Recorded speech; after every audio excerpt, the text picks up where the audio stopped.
Der sieht schon. Oh.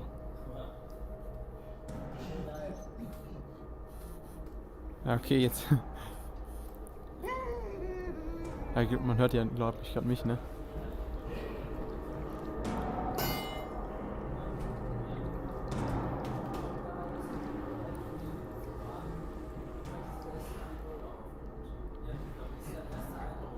Also es ist wirklich, vor allem in der Ferne, viel schärfer als die Quest 2 am PC.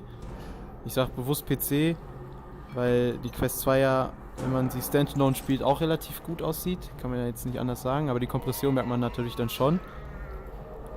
FOV würde ich sagen, ist ähnlich wie bei der Quest 2. Ja gut, ich habe jetzt aber auch mein IPD jetzt auch nicht eingestellt, ne?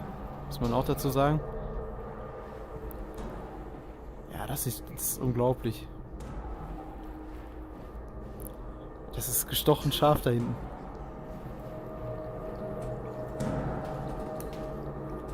Aber ich bin gerade in Half-Life Alyx drin, wie man sieht.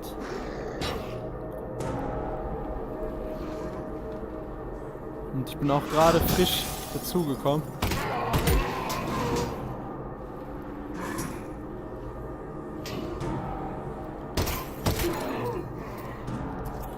Okay, an die Knöpfe muss man sich wirklich gewöhnen, ne? Und jetzt habe ich gerade schon gemerkt, bei dem Ziehen von dem Schaft, dass die Ringe aneinander kommen. Ja, das habe ich bei der Quest 2 jetzt noch nicht so gehabt. Ja gut, aber ich denke mal, dass man sich da auch dran gewöhnt, dass man da irgendwann unterbewusst das natürlich dann auch vermeidet, glaube ich.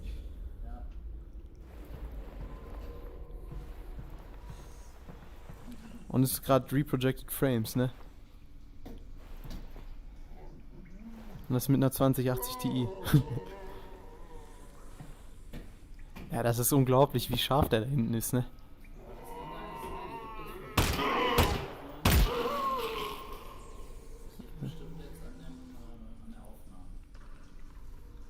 Na gut, kann ja sein. Ist aber nicht schlimm. Das ist ja gar nicht so schlecht mit den Reprojected Frames.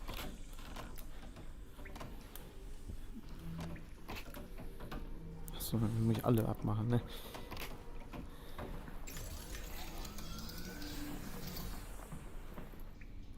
Ja, das ist schon beeindruckend. Das ist nochmal ganz anders.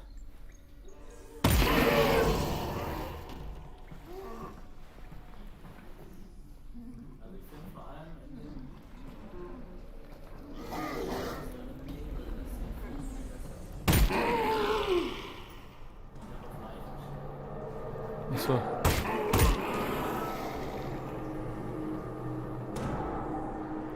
Auch das Licht von dem Scheinwerfer da hinten. Ja, das ist unglaublich, wie scharf das ist. So habe ich Half-Life Alyx noch nicht gesehen. Vielleicht sieht Arizona Sunshine auch endlich besser aus.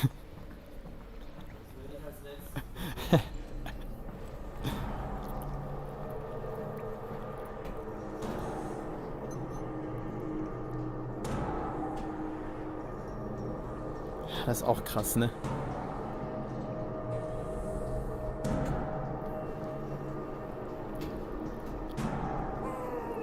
So, da bin ich schon aus dem Dings raus. Das finde ich, die Abgrenzungsmarkierung finde ich echt cool. Ne, ich finde, dass das genau an der Stelle ist, wo jetzt gerade... Ich weiß nicht, ob man das... Wo sieht man wahrscheinlich? Doch, sieht man das? Bei Oculus ist ja dann sofort der ganze Käfig sichtbar.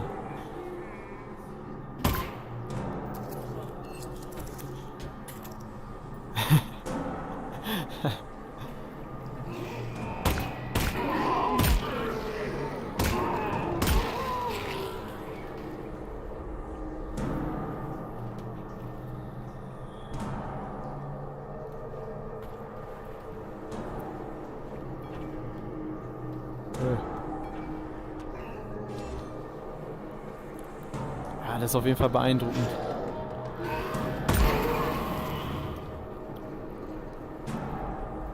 Und das ist, glaube ich, bei Flight Sims dann auch richtig... Also es macht schon viel aus, wenn man dann auch in die Ferne besser gucken kann. Gerade bei Flight Sims und sowas. Oder auch Racing. Da gehe ich jetzt mal einfach von aus. Aber das testen wir auch gleich. Würde ich sagen. Ich habe jetzt den ersten Eindruck. Der erste Eindruck ist gut. Hey, Russell. FOV hätte ich jetzt ehrlich gesagt gedacht, dass es vielleicht ein Tick größer ist, dass es zumindest merkbar größer ist als bei der Quest 2. Aber gut, wir haben jetzt auch nicht den Direktvergleich. Vielleicht setzen wir gleich die Brille auf und sagen, boah. Deswegen will ich mich da jetzt auch nicht drauf versteifen auf meine Aussagen. So, ich habe jetzt wieder das Kameramikro an. Und Interessant, ist cool, ist richtig cool. drück mal die rechte Steam-Taste. Und auch da, was du da siehst, Ja, ne? das ist gestochen scharf. Das ist bei der Quest nicht so. Nee, Durch die Kompression, denke ich auch. das ist komplett scharf. Das ist wie als würde ich jetzt gerade wirklich auf den Monitor gucken. Ja. Ja, dann beenden wir mal bitte SteamVR links.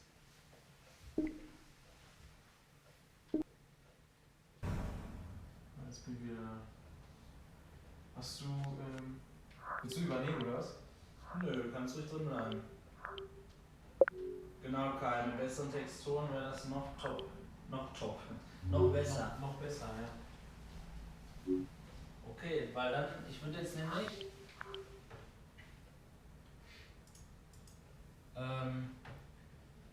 hier mal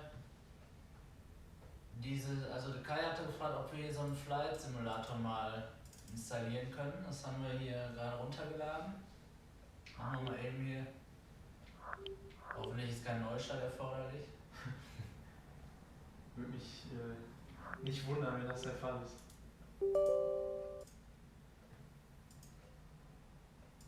Aber das ist schon cool. Das ist wirklich cool. Und man hat auch mit der Quest 2 schon viel Spaß gehabt, ne? Ja. Gut, das Kabel ist eine Sache für sich. Gerade bei so Spielen, wo man sich viel bewegt, keine Ahnung, Echo VR oder so, auch TowerTech, was wir jetzt noch letztens Genau. für uns entdeckt haben. Da ist das Kabel natürlich störend, vor Für allem mich ist das dann gar nichts. Ja, Jacuzzi, willkommen. für dich ist das wirklich nichts dann bei TowerTech. Medwave, Sascha Müller. Hallo alle 20 Zuschauer. So, das Spiel wird installiert. Du kannst übrigens die Windows-Taste drücken und dann Desktop. Achso, dann sehe ich hier dein Desktop, ja. Genau. Quasi Virtual Desktop mäßig. Ne? Ah, jetzt sehe ich auch mich. Hallo. Ich hoffe natürlich, dass jetzt gleich dieser Flight Sim auch gut läuft. Wir haben jetzt gesehen, Half-Life Alyx lief gerade scheinbar nicht so gut mit dem 4K-Stream jetzt. Vor allem 2080 Ti auch noch, ne? Das ist klar. Stream und Aufnahme und. Was soll ich sagen? Oder ist gar kein. Ne, ich habe gar keinen 4K-Stream, ich habe einen Ultra Low Latency Stream. Also Achso, Full stimmt. HD. Ja. Full HD, Ultra Low Latency. Ja. Ne? Ja, mal gucken, wie das mit der 3080 performt, ne? Ja, kann ja nur noch besser Ja, sein. muss besser sein. Aber trotzdem, auch mit der 2080 Ti könnte man eigentlich ausgehen, dass das gut läuft, ne? Ich meine, es läuft ja auch gut, wenn man jetzt nicht gerade streamt und was weiß ich nicht was. Aber da werden ja noch mehr Erfahrungswerte gesammelt. Vielleicht liegt das ja auch an diesem Windows Mixed Reality Portal. Wir haben das ja gar nicht gecaptured, wie man das eigentlich macht. Ja. DirectX installiert. Ja.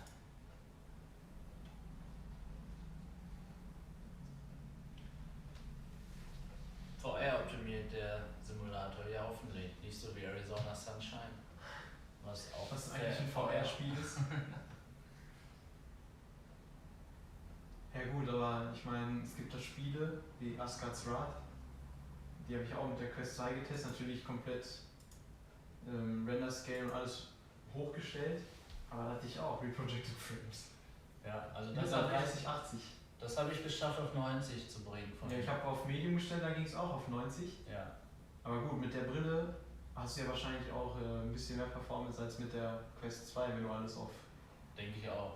Aber ich habe es Das natürlich stimmt. auch nur auf Medium, ja, nicht auf Ja, Episch oder das so. ist unglaublich. Mit der 3080 habe ich das mit der Quest 2, auch wenn ich alles hochgedreht habe, nicht ohne Reprojected Frames spielen können.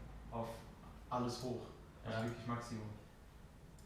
Okay. Das Spiel sieht natürlich auch richtig gut aus. Ja eben, das sieht ja wirklich top aus. Kann man So. nicht anders sagen. Genau, Arizona Sunshine, haha, schreibt Kai. So, dann starten wir das Spiel mal. Wir haben keine Ahnung, wie es funktioniert, aber Kai hat uns versprochen, dass das einfach ist. Wo kann man donaten, schreibt Sir Linus. Ja, du hast doch meinen Paypal-Link, oder nicht? Barzahlung geht auch. Barcelona auch. Sir Linus ist unser anderer Cousin. Also, Mal gucken. VR-Settings, gehen auf VR-Settings. so, ja, schreibt er auch gerade. VR-Settings, Steam, Steam VR. Ah, jetzt bin ich da. Ja. Ja. Und was wir. Jetzt kann ich nichts mehr machen. Okay, ich bin jetzt ein bisschen zu hoch. Ich bin auf dem Flugzeug drauf.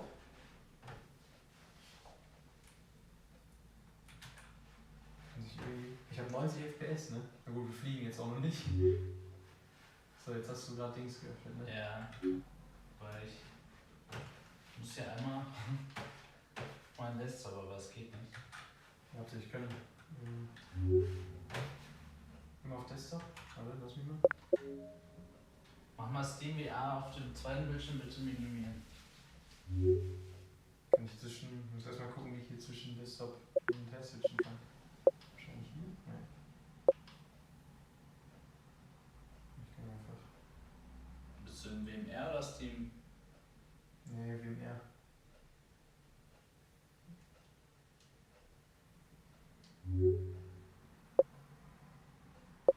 Ah, so, okay.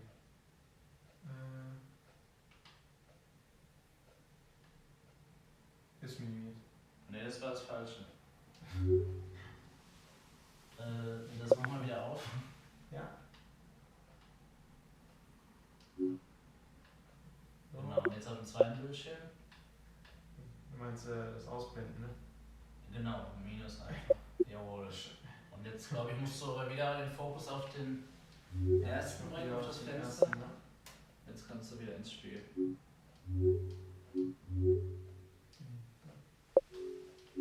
Das Problem ist, dass ich auf dem Cockpit bin.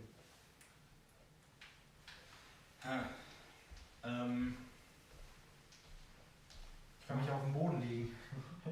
Drück mal die Windows-Taste. Steht da Höhe einstellen?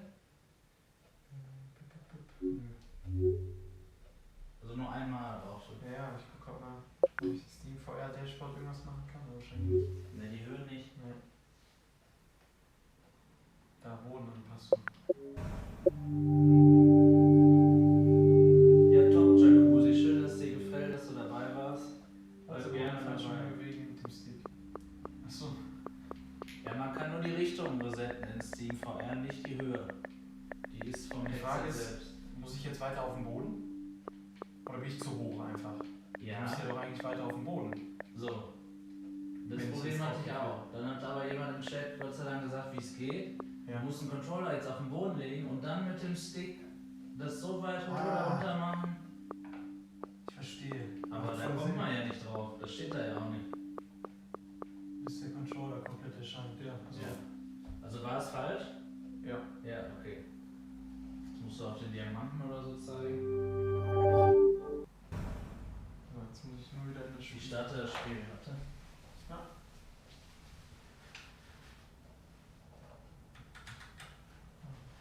Also man kann wirklich nicht unter der Brille durchgucken, egal wie man es versucht. Keine Chance. Aber das ist irgendwo auch cool, vor allem wenn man fast Ja. Phobia spielt.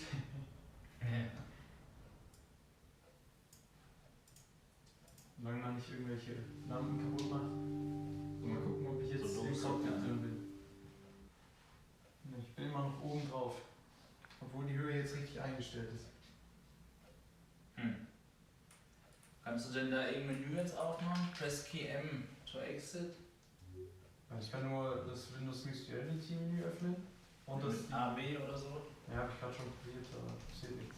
Das Problem, was wir jetzt wahrscheinlich wieder haben, ist, dass die Bindings wieder nicht funktionieren und das ist wirklich total nervig. Ja gut, aber ich sehe ja, ich weiß nicht, die Hände. Ne? Oder sollen wir das Ich glaube, der vielleicht... Handy sieht aus dem Ingame. Sollen wir das vielleicht verschieben, Kai? Und so doof es jetzt klingt, das mit dem Controller umbauen, das dauert nämlich ewig. Sollen wir die Index-Controller jetzt mal koppeln und das dann damit probieren? Ja. Kann natürlich auch sein, dass damit auch nicht geht, weil das hat auch nicht jeder, die Index-Controller, aber scheinbar ist das jetzt das Problem. Aber du kannst ja trotzdem beschreiben, wie siehst denn so die Weitsicht jetzt schon? Also, ich sag mal so, man sieht ja jetzt das Bild gerade. Ja.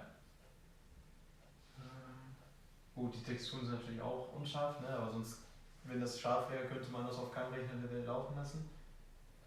Wir sind gespannt auf Microsoft Flight Simulator. Ja. Also man kann in die Ferne wirklich scharf gucken. Ja gut, kann ich jetzt schlecht beurteilen, auch bei den heutigen Texturen, aber so wenn ich jetzt mir so die Lampen angucke, zum Beispiel hier an der Seite, an diese roten Lämpchen. Ich kann bestimmt noch, wenn wir hier von dem ersten ausgehen, also 1, 2, 3, 4, 5, 6, 7, also ich erkenne die halt alle, die Lämpchen. Ne? Ich erkenne genau, wann das Gelbe anfängt. Ich glaube, das können nicht mal wir sehen. Hier, auf dem 4K-Fernseher. Ja doch, das Gelbe. Und man sieht gerade noch so, wie das Weiße anfängt. Also genau da. Irre. Sieht man meine Hand? Ja, ne? Ja, die sieht man. Ja, top. Also mega weit. Wie auch in Half-Life Alyx gesehen. Und auch nicht unscharf. Also das ist wirklich, ich kann es sehen und nicht erahnen, sondern man kann es wirklich sehen. Das ist ja ein Unterschied, ob man Sachen erahnen kann, wie bei allen anderen Brillen bis jetzt. Kai fragt die Gebäude. Ja, die Gebäude sind natürlich matschig. Ich sehe, dass da zum Beispiel ein Gebäude ist. Da ist das Gebäude, das sehe ich auch scharf. Also die Texturen sind matschig, Da, ne? die Weil Texturen sind genau. das Aber da Spiel- sind zum Beispiel Gebäude, die sehe ich scharf. Da sehe ich auch scharf. Ich sehe alles scharf. Aber natürlich auch genau in dem Sweet Spot muss man drin sein, damit man das gestochen scharf sieht. Das ist unglaublich. Ich sehe das komplett scharf. Hammer.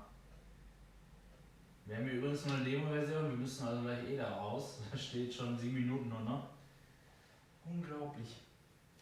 Ja, aber der Flight Sim Kai, der läuft ja nicht mal flat flüssig. Das wird auf jeden Fall richtig Bock machen, Kai, Ja. glaube ich. Also das ist unglaublich, wie scharf das ist. Wir können das später nochmal probieren, Kai, weil ich glaube, die Free Trial Zeit, die ist jedes Mal, wenn wir ins Game gehen, neu. Okay, ja, dann würde ich sagen, Koppeln wir mal die Index-Controller. genau, beende mal bitte alles aus der Brille raus, Steam VR. So, das wird wieder das. Ich muss erstmal umdenken. Ja, Menü, VR. Achso, ja, VR überlassen.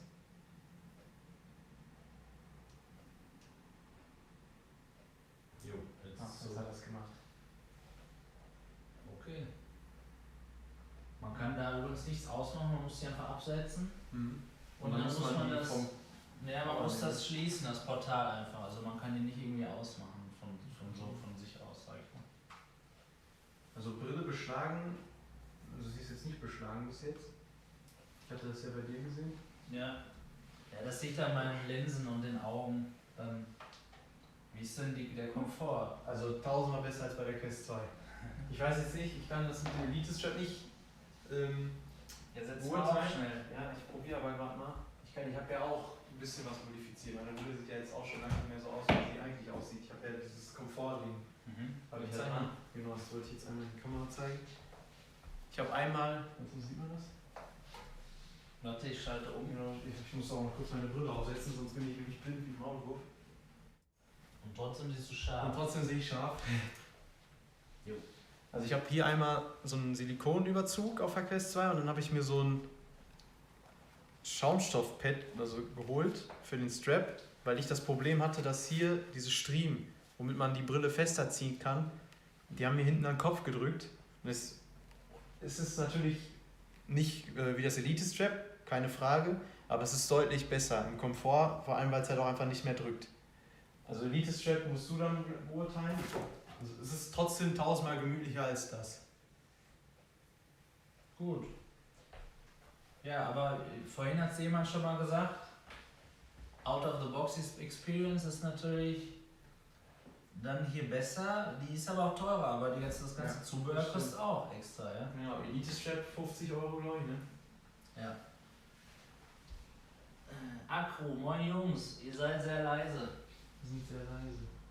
Tja, da können wir aber leider, da kannst du nichts für. Da können wir da nichts machen. Jetzt, wenn wir das hier so frei alles machen, können wir kein gutes Mikrofon irgendwie nah haben. Ja.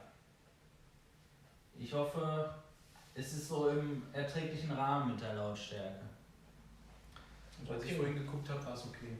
Ja? Ja. Vor allem am Ende, ne? Ich habe Marco sogar extra angeschrieben. Hat nicht geklappt. Ich gucke jetzt gerade nochmal. Ja, das Kabel ist natürlich echt. Vor allem, wenn man die ganze Zeit mit Virtual Desktop gespielt hat. Ne? Also, Kabel Ja, ist aber man gewöhnt gewöhnlich sich wieder. Man gewöhnt sich daran auf jeden Fall. Ich habe, Das lohnt sich allein schon wegen der Schärfe. Es ist. ja, genau, man kriegt was dafür. Ja, man kriegt was dafür. Auch wenn das Kabel jetzt da ist, aber. Das ist geil. Das ist richtig geil. Also, wir sehen hier das Lighthouse Station hinter der Kamera auch, beide an, beide leuchten grün. Dann ist hier ein Vive-Dongle und hier eine Verlängerung. Ja, und ich habe OpenVR Space Calibrator installiert und Advanced Toolkit. Und ich gucke jetzt einfach mal, wie weit ich komme, ohne mir das Tutorial oder das hat ja irgendwann bei Reddit das erste Mal gepostet, auf dieser Basis ist das ja alles, ohne mir das nochmal anzugucken. Ich habe das jetzt eigentlich recht häufig gemacht. Gut. Ja, jetzt ist natürlich das Problem, jetzt muss Marco die Brille wieder an seinen Kopf anpassen. Ja, gut, dass du sagst. Ja. Kannst du die Und komplett auf natürlich- Anschlag? Nein, nicht Achso, ganz. ich doch schon. Natürlich ist es so, dass das mit diesem Knob hinten besser wäre, ja, mit diesem Verstellrädchen. Aber ich sage ganz ehrlich, ich zeige natürlich VR immer ein paar Leuten, aber das war's dann auch. Das nutzt hier bei mir keiner. Das stimmt, das ist bei mir ja auch nicht anders. Ab und zu meine Schwester, aber Silber hat ja jetzt seine eigene Brille. Jo.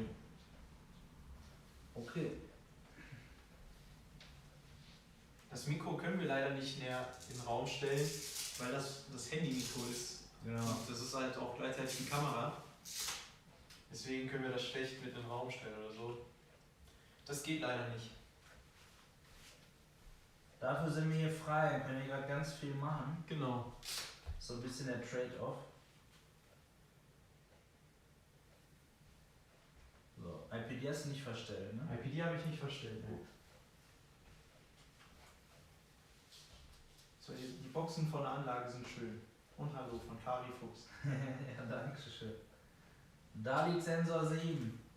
Da kann euch Sir Linus einmal ein Video schicken. Unser Mod. Die habe ich auch einmal gefilmt.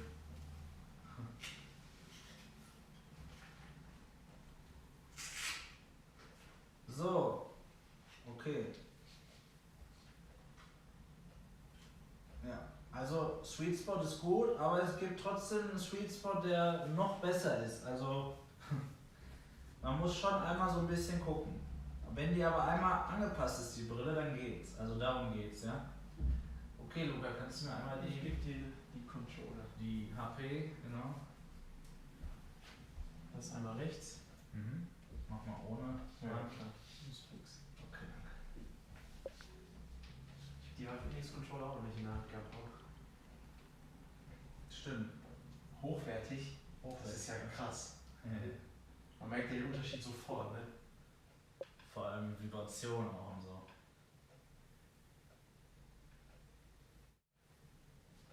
Und das ist natürlich geil, dass man die einfach loslassen kann, ne? Ja. Ja, cool. So, jetzt seht ihr wieder, was ich sehe. Und jetzt gehe ich in SteamVR rein.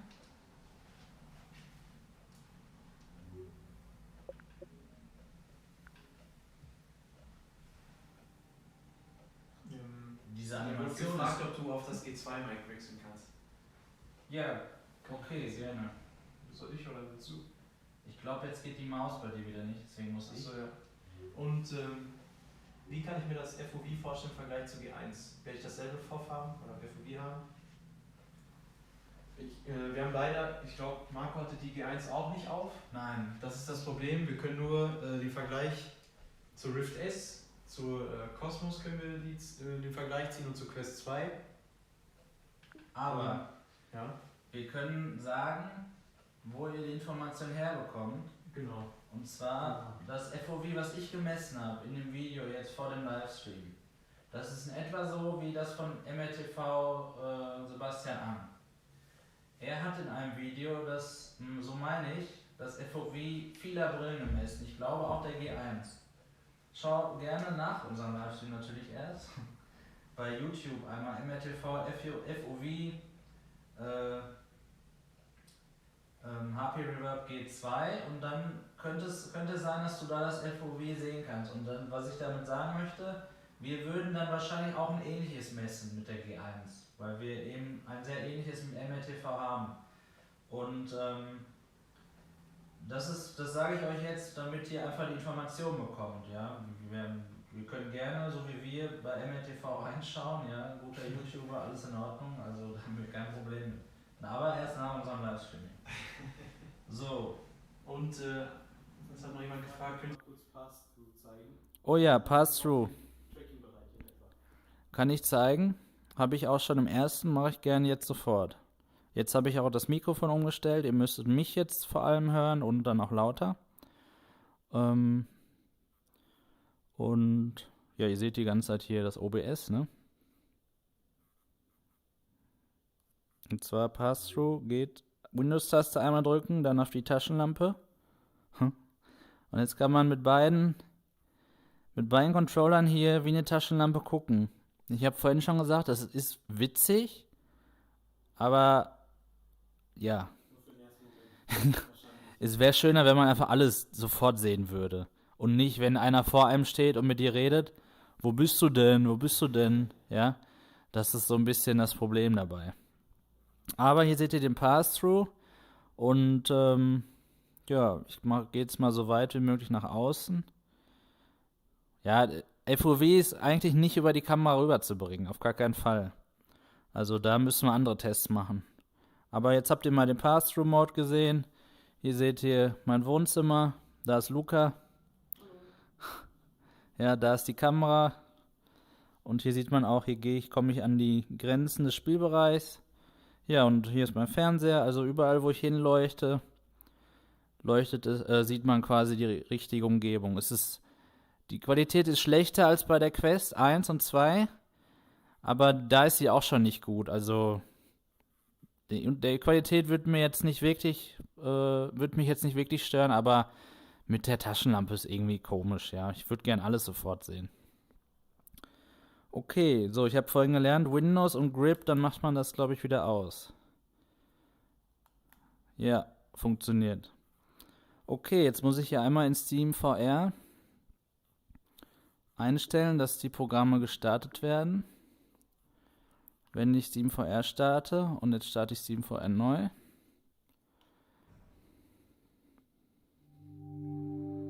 Wie fandest du denn, Luca, diese Animation, wenn man das startet? Und auch richtig scharf, ne? Das macht das nochmal richtig, ja, immersiv irgendwie. So, einmal Sitzposition zurücksetzen. Habe ich vorhin nicht gefunden, den Knopf. Hat mir auch jemand geholfen, sehr freundlich. Und jetzt, Luca, kannst du dir mal bitte einen Controller nehmen? Und jetzt müssen wir die koppeln, soweit ich weiß. Es könnte auch sein, dass die schon an dem Dongle gekoppelt sind von meiner anderen Windows-Installation. Das sehen wir dann aber jetzt gleich. Bitte? Ich habe jetzt den rechten in der Hand. Okay, so warte, ich schiebe das hier eben rüber. Auf die Fragen gehen wir gleich noch weiter ein. Genau, gerne. So, ich sage jetzt hier, drück mal bitte diese Menütaste, bis das angeht. Das ging schnell. Ja. Jetzt gucken wir mal, ob schon was passiert. Guck mal, die werden schon direkt erkannt, ich muss gar nichts machen. Normalerweise muss man die koppeln mit den Dongles, das habe ich aber schon gemacht. Wir wollen aber vor allem in dem Video testen, wie gut das funktioniert und nicht, wie man das macht. Ja. Und jetzt den anderen bitte. Die beiden Lighthouse Stations werden dadurch dann auch erkannt. Und jetzt müssen wir, super, jetzt müssen wir nur noch kalibrieren. Okay. Jetzt muss ich einmal die Windows Mixed Reality Controller ausmachen und dann wieder anmachen, in der Hoffnung, dass die dann wieder die Primary Controller sind, weil sonst kann ich das Menü nicht steuern.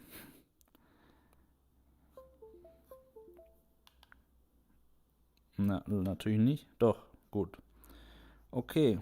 So, jetzt öffne ich Space Calibrator. Und jetzt gucke ich einmal.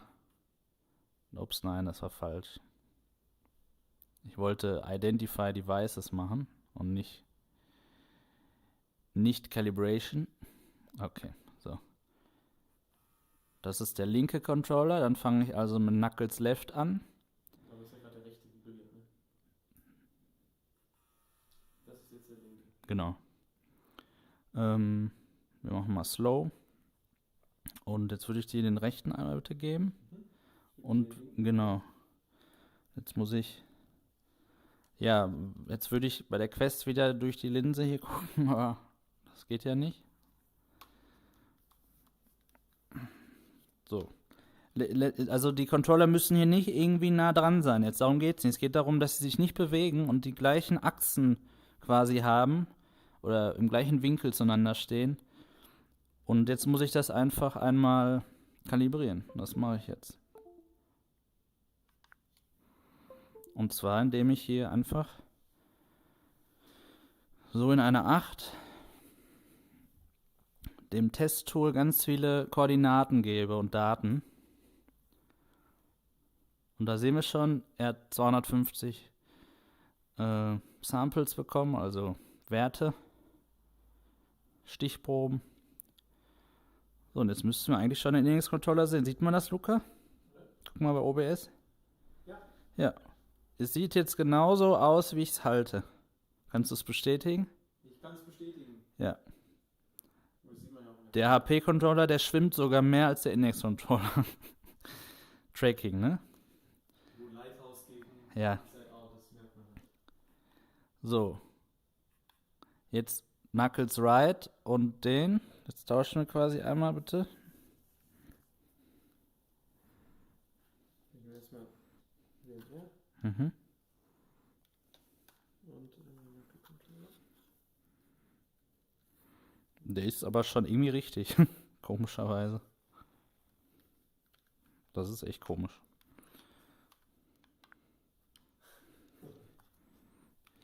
Wir haben richtig viele Kommentare gehört. Ja. So, jetzt kalibriere ich das. Nach dem Kalibrieren gehen wir gleich kurz auf die Fragen. Jo, gerne.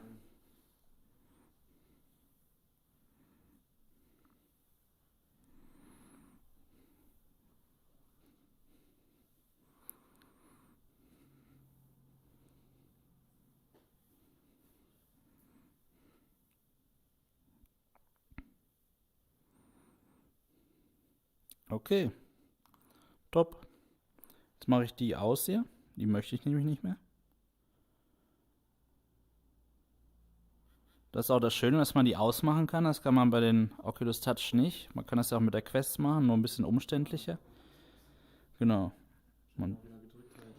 Die Windows-Taste einfach gedrückt halten, bis es ausgeht, genau. So, und jetzt habe ich hier die Knuckle-Controller und es ist genau gleich, wie ich sie halte. Also top. Ich mache jetzt hier noch Copy, die Begrenzungen kopieren und das war's. Jetzt kann ich alles machen und jetzt gehen wir erstmal auf die Fragen ein, ja? Genau.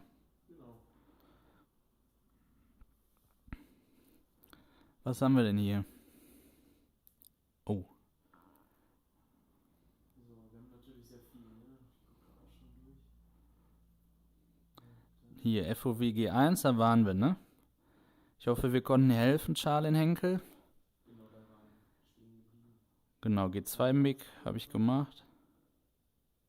Genau, Hast du das runtergestellt, das Mikrofon schon vom Gain her? Oder ist das ja, das können wir gern testen. Also, das habe ich schon im ersten Stream gemacht. Das Mikrofon war sehr gut out of the box. Das haben zumindest die Zuschauer gesagt. Ich habe es mir selber noch nicht angehört. Sie haben nur gesagt, ich bin aber einfach zu laut. Sie sagten, das Mikro ist trotzdem gut. Ja gut, vielleicht haben die das ja jetzt nachher... Genau. Ich mache es jetzt mal ganz laut, so wie es am Anfang war. Also auch hier 100%. So, jetzt sehen wir, ich bin hier im roten Bereich. Und jetzt sagt mir mal, wie ihr das Mikrofon findet. So wäre es out of the box, wenn man mit jemandem redet, also voller Anschlag. Ja, hallo, Test. Peter Parker,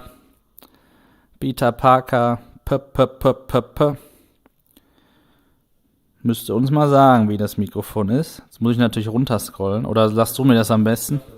Mhm. Die ersten 3 Leute sagen, angenehm, ist schweinelaut, aber gut, hört sich gut an, nur halt laut. Ja, irre, die haben dann wirklich was gemacht. Sascha Müller fragt, was ist OBS? Das ist die Abkürzung für Open Broadcaster Software. Damit kann man gratis seinen Rechner und alles, was daran angeschlossen ist, aufnehmen. Das verwenden wir hier, um den Stream zu machen. Kai fragt, was Sie für ein IPD haben. Ich habe 64. Und ich habe 67. 67 IPD von Kai. Luca hat 67. Und hat er aber gerade nicht eingestellt und hatte trotzdem keine Probleme. Daraus können wir schließen, dass das... Ich mache mal wieder ein bisschen leiser wahrscheinlich, das Mikro. Daraus können wir schließen, dass wenn jemand ein IPD über 68 oder unter 60 hat, denn das ist ja die Range der G2 vom IPD-Slider, dass er keine Probleme haben wird. Bis wohin genau können wir natürlich nur vermuten. Aber wenn jemand 70 hat oder 58, dann glaube ich, geht das schon. Da lehne ich mich einfach mal so aus dem Fenster jetzt. Genau, Pass-Through. Akku. Meinst du, dass das wie bei Oculus ist mit dem Pass-Through? Ne, das kann man leider nicht. Man kann das nur mit den Taschenlampen machen.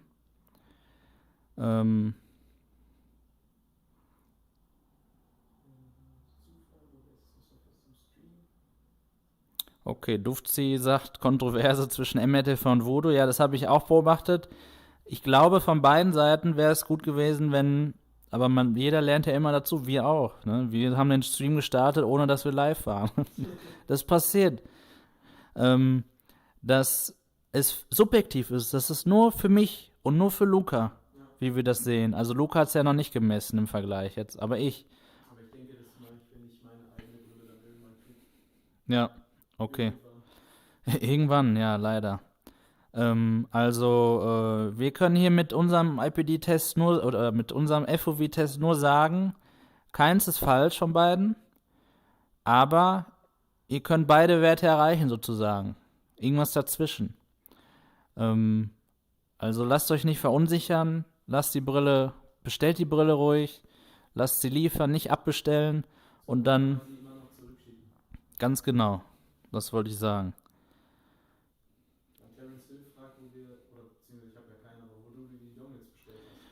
Wo ich mir die Dongles bestellt habe, fragt Terence Hill. Ich wiederhole das, weil ich glaube, dich hört man jetzt nicht mehr so gut.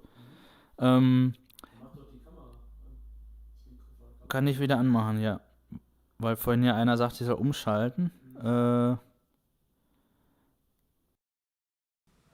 jetzt hört der Luca auch wieder ein bisschen besser, mich ein bisschen leiser. Also, Terence Hill fragt, wo ich die Dongles her habe. Ja, ich war tatsächlich einer der Glücklichen und Ersten, die sofort nach dem MRTV-Video bei Tundra Labs die Dongle bestellt hat und sie auch innerhalb von 2 Wochen bekommen hat. Also, die habe ich jetzt schon seit August oder so. Ne? Aber ich hatte keine G2, ja. So ist das manchmal. Jo. Kari Fuchs schreibt gerade, ich kannte den Kanal gar nicht, jemand von Voodoo hat mich darauf vorhin aufmerksam gemacht. Ja, schön, dass du da bist. Ja. Sehr gut. Gunnar Gerzen, moin aus Hannover, moin. Moin. Moin aus Dortmund, wir sind hier in Dortmund. Genau. Dufzi kann sich das 78 Grad horizontal FOV von Voodoo nicht erklären. Ja, aber ihr habt es ja auch in seinem zweiten Video gesehen. Er lügt ja nicht, also wird er sich ja in Verruf bringen. es ist Es gibt ja einfach. auch keinen Grund zu lügen. Nein. Es ist einfach so, dass jeder das auch anders empfindet, aber die Messwerte waren ja natürlich klar und deutlich. Und die ist für alle, die das testen würden, da wird immer ein anderer Wert rauskommen. Das ist ja ähnlich wie mit dem Sweet Spot. Ja, Marco und ich würden jetzt sagen, dass der Sweet Spot normal ist halt. genau. Also jetzt nicht schlechter als bei anderen Brillen, aber es gibt natürlich auch Leute bei Reddit, haben wir natürlich auch gelesen, Ja. die den Sweet Spot komplett als schlecht empfinden und zu klein und Genau. ist halt subjektiv. Ist schlicht und weg einfach so. Genau. Und der ist auf jeden Fall besser als bei der Cosmos, das kann ich als ehemaliger Besitzer sagen. Ja. Ja, Kai, danke, dass du uns noch mehr Abonnenten wünscht. Wäre toll, wenn ihr uns alle abonniert. Und klar, wir haben jetzt gerade erst gestartet und jetzt ist endlich die G2 da, mit der wir eigentlich Content machen wollten von Beginn an, ja, und nicht mit einem Kritikvideo starten wollten. Jo. Genau, Dufzi, wie eine kleine Diskussionsrunde, das ist, wenn man bei großen Streamern natürlich guckt, da kann man den Chat eigentlich gleich ausschalten. B.S. Das G2-Mikro hast du vorhin gehört, das war erst zu laut und dann habe ich es wieder leiser gestellt, jetzt hörst du wieder das Kameramikro, also das iPhone.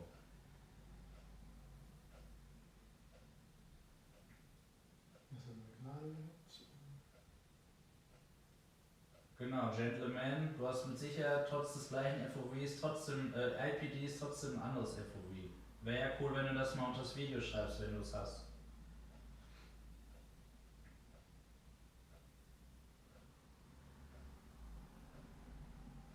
Gut, dann Jo, bestätige ich gerade. Akku, super, schön, dass du da bist.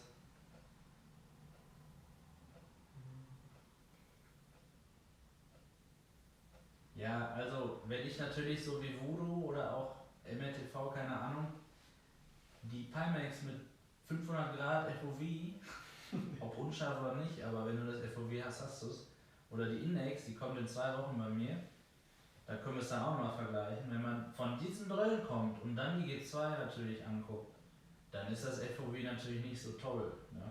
Aber wir kommen quasi immer vom gleichen FOV. Es ist für uns immer gleich gewesen. Und ein schöneres wäre natürlich schön. Aber es ist jetzt nicht störend, es ist top. Mit der Quest 2 haben wir auch Riesenspaß, obwohl es sogar kleiner ist. Genau, Dufzi, das bessere Display. Da kannst du dich drauf freuen. Habt denn von euch jemand schon die G2? Beziehungsweise wer hat sie? Jo, Gunnar Gerzen, danke fürs Abo. 100 Abos incoming, ja danke. Bin ich runtergerutscht? Ja, ich bin auch gerade so runtergegangen. Ich bin gerade schon. Noch 2 zu 100, sagen sie hier. Ja, danke. Genau, W.S. Wenn ich den Nackt in die Hand nehme, ist es genau gleich. Ich schiebe jetzt mal ein bisschen die Brille hoch und es ist genau gleich. Also es ist wie im echten Leben quasi. Das ist Wahnsinn. Und natürlich viel besser als Tracken, das merkt man sofort mit den Lighthouses. Ja, Dufzi, das ist viel zu teuer, das stimmt. Aber, was soll ich dir sagen? Ich dachte mir einfach, ob ich mir jetzt eine Index hole oder eine G2 mit Knuckles und Lighthouses, ist plus minus 50 Euro, war das genau das gleiche Geld. Ja, jetzt habe ich mir trotzdem die Index noch geholt. Ja gut, aber das ist ja die Nuggets und Genau. Feuer. Und man darf nicht vergessen, man braucht halt auch die Vive-Dome, ne? Und die Vive-Dome. Aber alles eingepreist ist es wirklich für mich als Vorbesteller für 534 Euro nach dem Cashback jetzt kostenneutral. Also im Vergleich, natürlich nicht kostenneutral. Ich muss trotzdem über 1000 Euro bezahlen. Da können wir auch kurz eine Frage von. Warte, wo hast du denn gerade gelesen? Genau, Von Kai vorwegnehmen. ja. Die Controller, die Vive Index Controller, wenn man die bei Steam bestellt, kosten 300. Genau, 300. Und die Lighthouses zusammen, wenn man beide haben will, oder braucht man ja eigentlich für optimales Tracking, dann kostet das auch nochmal 300. 320 sogar. 320, ja. Genau. Ich habe die Lighthouses tatsächlich gebraucht gekauft. Das sind HTC Lighthouses Steam VR 2.0. Das ist natürlich ein Risiko und das kriegt auch nicht jeder, das muss ich noch mit erwähnen. Also vielleicht stimmt da meine Aussage doch nicht auf den Euro. Das stimmt. Aber was man nicht vergessen darf, jeder, der sich HFF-LXE holen will, also jeder, oder schon hat, der kriegt das entweder wieder erstattet, den Preis des Spiels. Ich habe die 40 Euro wieder erstattet bekommen. Die im Sale hat es 40 oder im Vorverkauf hat es 40 Euro gekostet. Ja, oder man kriegt das Spiel eben gratis dazu mit den Controllern. Also da kann man echt nichts gegen sagen. Aber bei der Quest haben wir jetzt zum Beispiel Asgard's Wrath gratis gekriegt. Auch 40 Euro, ja. Aber das ist eben nicht dauerhaft so, sondern nur jetzt zum Ende des Jahres. Dann können wir eigentlich auch kurz einen Tipp in die Runde geben. Wer Asgard's Wrath noch nicht hat und eine Quest 2 gekauft hat, der kriegt das auch in Deutschland. Auch wenn es erstmal, bei mir hieß es, dass es in Deutschland nicht erstattet wird. Genau. Aber dann muss man sich einfach an den englischen Chat wenden. Tatsächlich, so habe ich es gemacht und dann habe ich es erstattet gekriegt. Jo.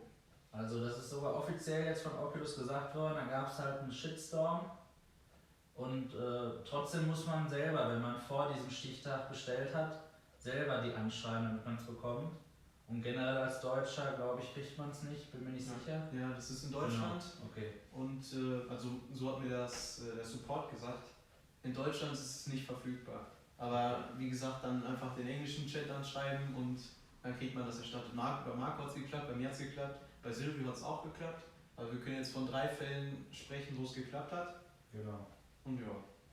So, B.S. ich halte sie jetzt zusammen. Dieses bisschen Schwimmen, was du siehst, das ist normal, das hat nichts mit irgendeiner Fehlkalibrierung zu tun. Alles in Ordnung. Und die sind ein bisschen übereinander, das ist auch normal. Genau. So. Heute Nachmittag, Gentleman, da war mein erster Eindruck und Einrichtung des Geräts. Jetzt waren vor allem eure Fragen, das ist ja ein Fragt uns alles. Und eben alles, was ihr auch wollt. Also wie eben haben wir versucht, leider nur versucht, Flight Sim zu starten, das können wir gleich nochmal probieren. Oder gleich ein Dirt Rally können wir spielen, also irgendwas, was ihr sehen wollt, können wir alles für euch machen. Und auch nochmal einen Vergleich zu Quest 2, wenn ihr Das das machen wir auch auch. sehen wollt. Genau, Akku. Tatsächlich schwindet das Tracking aber nicht. In der Kamera sieht das Licht auch heller aus, als es wirklich ist hinterm Fernseher. Wichtig ist, dass es auch kein direktes Licht ist, sondern indirekt. Aber wenn es spinnen würde, ist das ein richtig guter Tipp von dir.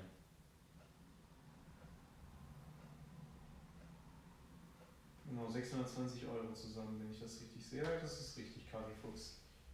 Also die Valve Index Controller plus Lighthouses. Und wenn man es für die G2 benutzt, natürlich auch die Valve Dongles. Ich glaube, ein Valve Dongle kostet 50, ne, wenn man die offiziell bei dieser... Nee, ich habe sie für 40, beide bekommen. Dieser erste Link war nämlich für eine teure Seite. Das Problem ist aber, die sind überall nicht mehr erhältlich. Ja, die sind halt nicht erhältlich, genau. Das ist eigentlich Ich weiß, das bringt euch jetzt nichts. das ist ein bisschen wie die 30er-Serie. Genau, Nvidia oder die HP Reverb G2. Oder die G2, ja. Heute um 10:30 Uhr geliefert. Hi, David noch. Ihr habt eine 1080 Ti, ich habe 2 davon, SLI. Bringt mir das etwas? Tja, haha. Da kann ich dir was zu erklären. Und zwar, kann mich ja mal zu euch drehen, auch wenn euch das nichts bringt. Ist es so, dass Nvidia schon vor einigen Jahren eigentlich so ein, wie soll ich es nennen? Mach mal die Standposition zurücksetzen. Eine Technologie entwickelt hat, dass beim SLI-Betrieb ich habe ja die anderen Controller, ich suche die ganze Zeit Windows-Taste. Dass beim SLI-Betrieb jede Grafikkarte ein Auge rendert. Das bedeutet, ihr hättet quasi mehr oder weniger Flat Performance in VR. Das heißt, deine erste 1080 Ti würde das linke Auge rendern und die zweite 1080 Ti das rechte. So. Leider macht es kein Hersteller, kein Entwickler. Die nutzen die Technologie nicht. Das ist das gleiche wie beim 3-Monitor-Setup. Das einzige Spiel, was keine Verzerrung am Rand hat, mir fällt nur gerade der Begriff nicht für diese Technologie ein, ist iRacing. dass nämlich rechts und links, wenn die in einem bestimmten Winkel stehen, ganz normal die Sicht ist, als wenn man normal im Auto sitzen würde beispielsweise. Auch das nutzt kein Hersteller. Warum?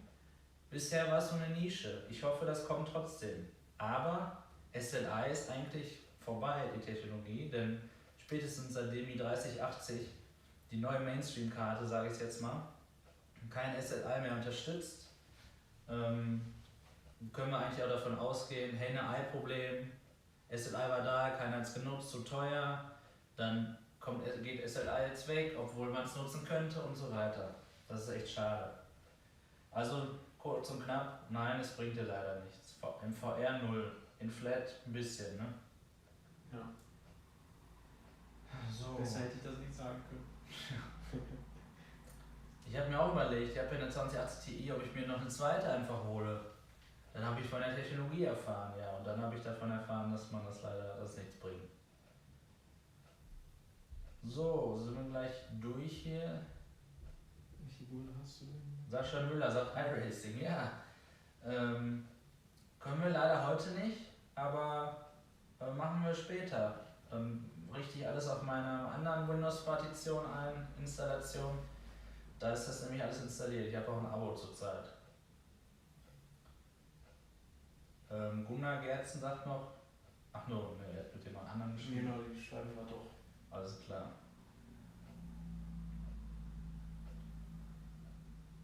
Oh, guck mal, da ist ein. Grüß dich, Marco, Marius. Luisa und ich können es kaum erwarten, demnächst einen Blick durch die Brille zu erhaschen, beziehungsweise deinen Fernseher zu verprügeln. Liebe Grüße, Marius. Ja, das sind Freunde von uns, Marius und Luisa. Da ist es Luisa leider passiert, weil das Boundary von der Oculus Quest irgendwie nicht funktioniert hat. Dann hat sie leider gegen den Fernseher gehauen, aber ist nichts passiert. Ich kann euch sagen, ich habe gegen die Lampe gehauen. Gegen die Stehlampe ist zersplittert, Pech gehabt.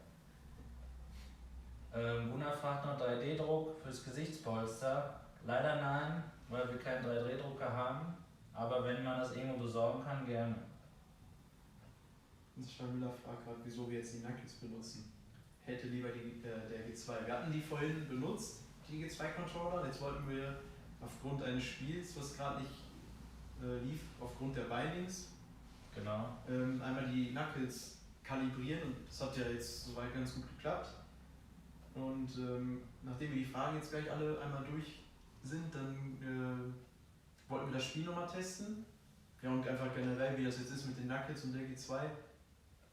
Aber wir können auch schon so sagen, dass die G2-Controller, auch wenn sie sehr viel Hate abgekriegt haben, wirklich nicht schlecht sind. Genau. Fürs Gesamtpaket mit dem Preis sind die gut. Die Oculus Touch V2, aber der Quest 2, die finde ich besser. Ich auch. Die Quest 1 finde ich nicht besser. Also auch Rift S. Da gefallen mir die Reverb G2 besser. Hier fragt noch jemand Revive. Also ich habe vorhin, können wir auch gerne gleich reingucken. Revive, ihr müsst nur bitte, ich sag das jetzt nicht, das können wir gerne machen, aber das kann ich mir natürlich alles nicht merken unter der Brille. Schreibt bitte einfach, spamt ins Chat, was ihr sehen wollt. Dann vergessen wir es auch nicht. Aber wir können es natürlich nur nacheinander machen. Also, ich habe Asgard's Wrath probiert mit Revive. Ich habe Contractors mit Revive gespielt. Dieses Spiel habe ich vorhin zum ersten Mal gespielt. Das ist so mega gut, Contractors. Das spielst du gleich auch mal, Luca. Ja, mach ich. CS in VR. Und wie gut und wie leicht man da reinkommt. Ganz kurzes Tutorial, direkt losballern, macht mega Bock. Counter-Strike ist ja sowieso so meins. Genau, er ist ja eh der Counter-Strike Pro. Da ist noch eine Frage. Wird das FOV größer, wenn du die Einstellung auf Max, also das IPD auf 68 stellst? Kann ich ja einfach machen.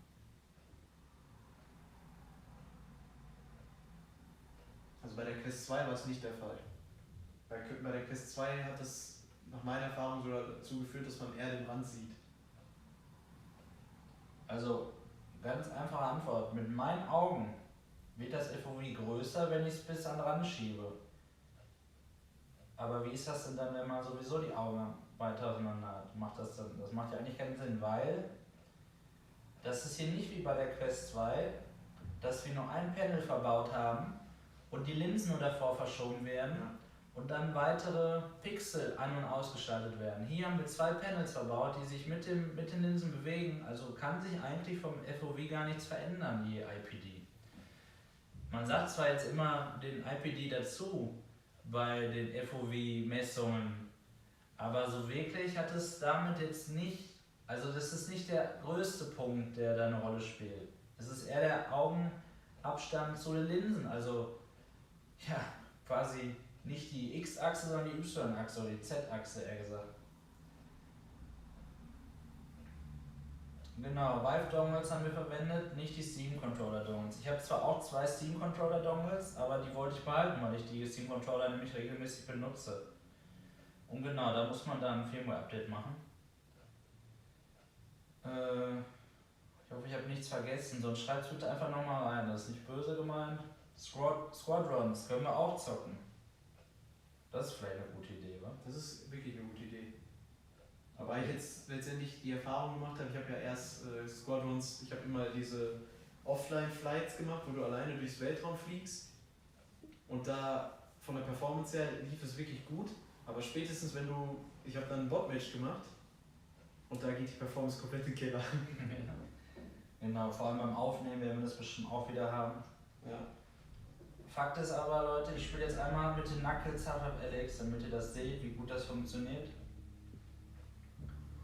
Ja, ich werde das Mikro hier lassen, dann kann ich währenddessen noch ein paar Fragen antworten, während du das jetzt machst. Ja, klar. Ich habe ja den Chat hier. Sascha Müller wünscht sich auch noch iRacing.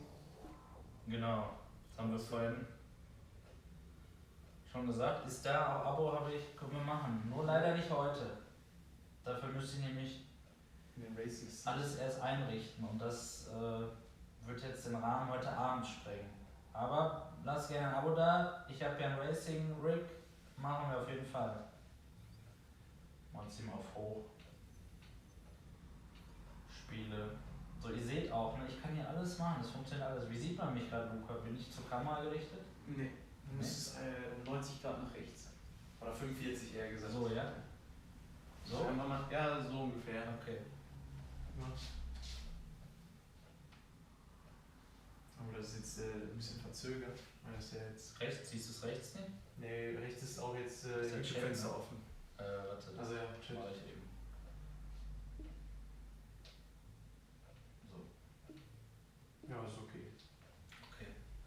So. Oh, wo ist der Controller? Ist der schon ausgegangen? Habe ich schon lange nicht benutzt.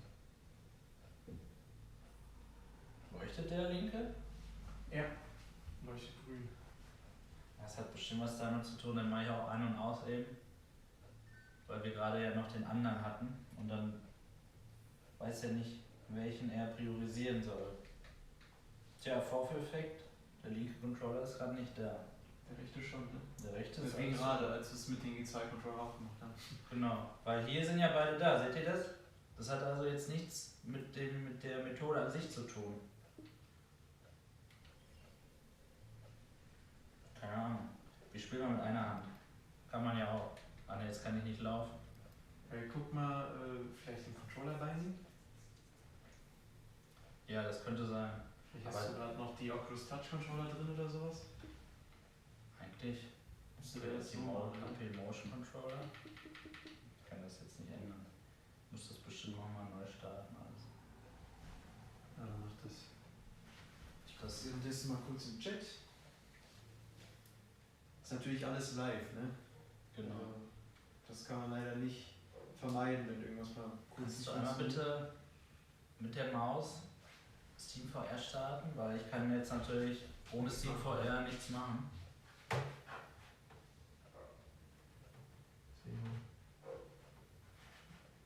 Geht nicht? Ich aber nicht. Ja, pass auf. Ja, ich sehe das bei dir. Warte. Ja, genau, mach das mal. Nee, geh mal nach rechts. Siehst du die Steam VR Overlay? Achso, das hier. Genau. Ja. Das geht auch. Ah, man kann die Maus also sogar in der VR-Ansicht benutzen. Ja. Das ist ja cool. Das geht doch nur bei Windows Mixed Reality anscheinend. Ja, allerdings. So, wenn das jetzt nicht geht, dann lassen wir es. Ihr wisst aber dann, dass es geht grundsätzlich. Wir wollen ja dann auch alle Ansprüche hier einmal erfüllen. So, jetzt hier sehen wir auch beide. müsste es eigentlich gehen. Sehen wir auch, wir haben Steam vorher beendet und wieder gestartet. Die Controller waren an und aus. Ist trotzdem alles da. Darauf freue ich mich am meisten. Und trotzdem, die G2-Controller sind gut. Wir benutzen die gleich auch wieder, nachdem wir den Flight Sim getestet haben. So. Nein, das war das Falsche. Ja. Habt ihr Vive-Dongles oder Steam-Controller-Dongles verwendet? Genau. Vive-Dongles, ne? Ich habe Vive-Dongles, aber das ist natürlich eine gute Idee. Die Steam-Controller-Dongles könnt ihr nehmen, weil es die ja gerade nicht gibt. So, jetzt habe ich beide Hände. Top. Als letzteres muss man dann nicht noch ein Firmware-Update machen. Ja, man muss die flashen, ne? Genau, die muss man flashen. Da hat MRTV auch ein gutes Video gemacht, wo er die Links gepostet hat. Bin ich auch ehrlich, habe ich natürlich auch daher erfahren, diese Info, ja? Ist ja alles gut. Medway verabschiedet sich mal in Richtung Alex. Ich höre dich übrigens nicht. So. Tatsächlich, obwohl du die nicht hörst, ne? Nehme ich an. Nee, ich höre das gar nicht. Das ist sehr, sehr wenig. Höre ich dich aber nicht, das ist richtig laut. Wie viel hörst du denn davon?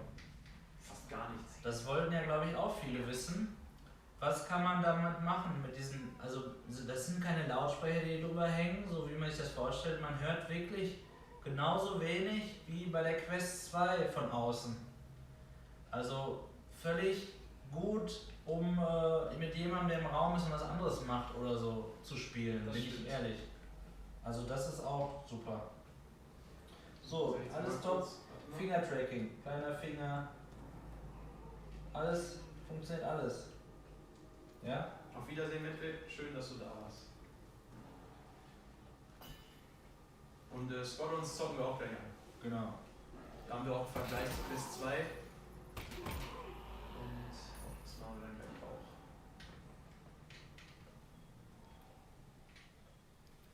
Was ist das eigentlich für ein Stoff beim Polster? Das ist natürlich eine gute Frage.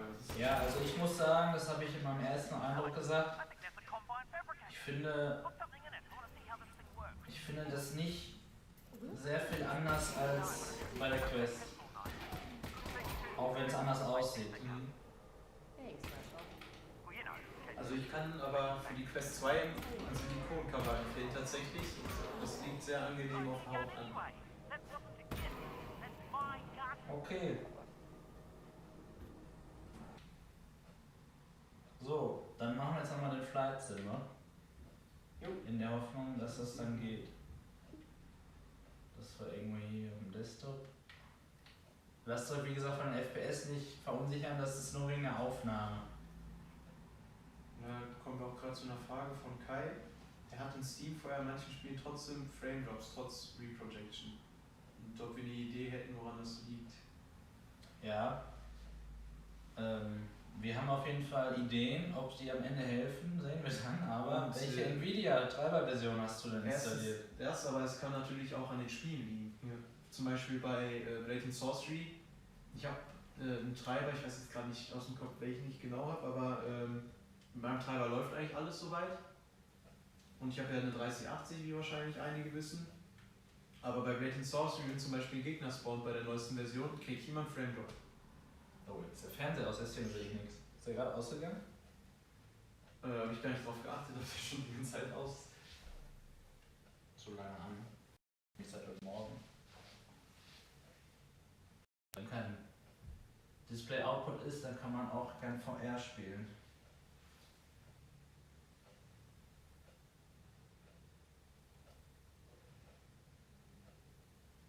So.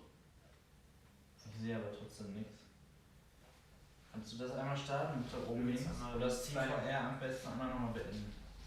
Und dann mit dem Spiel Steam VR starten lassen. Wenn es nicht geht, Achso, drück mal jetzt Alt ist Windows Y. Nicht gemacht. Ich kann auch einfach kurz raustaben und dann kann ich Steam vorher beenden.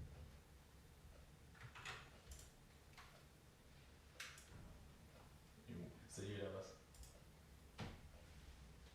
Jetzt muss ich wahrscheinlich wieder. Du bist jetzt siehst jetzt nur den Desktop wieder, ne? Ja, du musst jetzt einfach oben links ist die Verknüpfung, dieses Flying öffnen. Jetzt probieren wir mal, ob wir das mit dem Flight Sim hinkriegen. Und ich gucke halt auch mal. Flight Simulator ist aber offen, ne? Dann beende einmal bitte. Aber müsste Steam vorher nicht dann auch. Ist aber zu, ne? Steam vorher ist jetzt gerade, glaube ich, wieder geöffnet. Warte, ich muss wieder zu. Ich habe jetzt das Spiel beendet und ich beende Steam vorher machen. Genau. Steam vorher ist jetzt weg. Ich öffne jetzt mal Fly Inside Simulator. Mhm. Jetzt habe ich die Excel geöffnet, glaube ich. Ja, oben links die. Ich habe was. Setup war noch nicht. Jetzt ist schwarz. Ist die Brille ausgegangen. Jetzt wieder da. Ja, jetzt startet das Steam Spiel. vorher. Aber bist du offen? Jetzt sind die Controller auch da. Bist du in VR, ja, ne? Sieht zumindest so aus. Ja, aber ich sehe keine Grafik, sag ich jetzt mal. Du siehst ja OS, wie ich sehe, oder? Ja. Ja. Oder musst du den VR-Modus, musst du das machen vielleicht? Ich glaube, in OBS sieht man ja gar nichts. Mal gucken.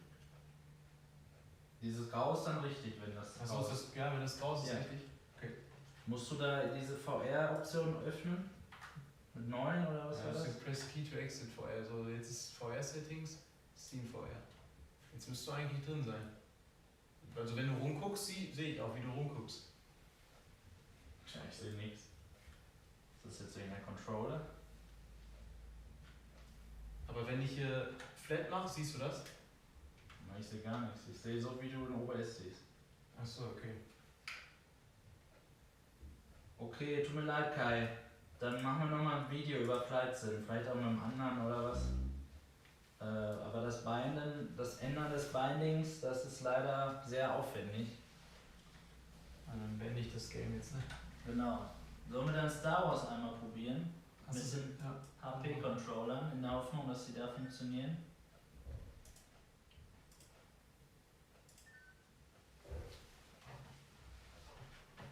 Ich setze mal so lange die Hast du Brille ab. Squadrons installiert?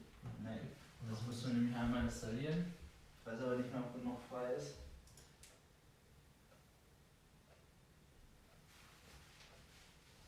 Warte mal, kann man umschreiben. Ich gucke nochmal in den Chat.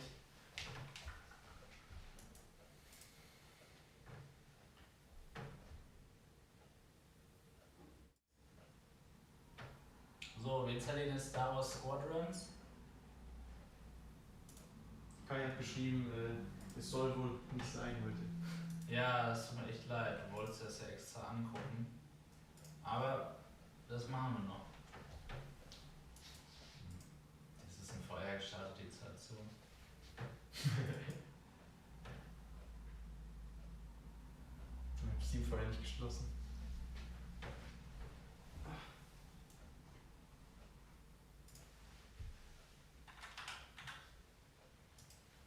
So, installieren. Also ich kann zu Star Wars Squadron schon mal sagen, dass es in der Quest 2 tatsächlich auch wirklich beeindruckend aussah. Und ich bin echt gespannt, wie es in der Reverb G2 gleich aussieht. Ja. Aber ich glaube, da wird man auch merken, dass die Texturen dann teilweise matschig sind. Ich hoffe nicht, dass der Stream jetzt leidet unter dem Download. So, geht aber schnell, wie ihr seht. Seht ihr das überhaupt? Ich schalte mal.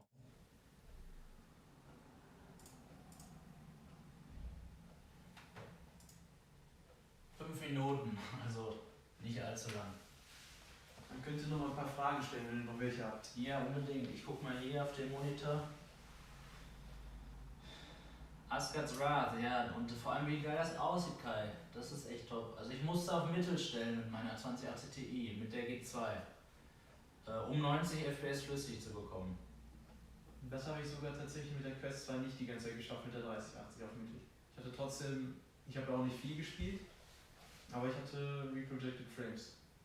Ja gut, also da stand jetzt nicht 0%, da gehe ich von aus. Aber halt nicht Aber auch 45 mehr? FPS. Nee, ja, doch. Ja, okay. Ja, das liegt dann an Link wahrscheinlich.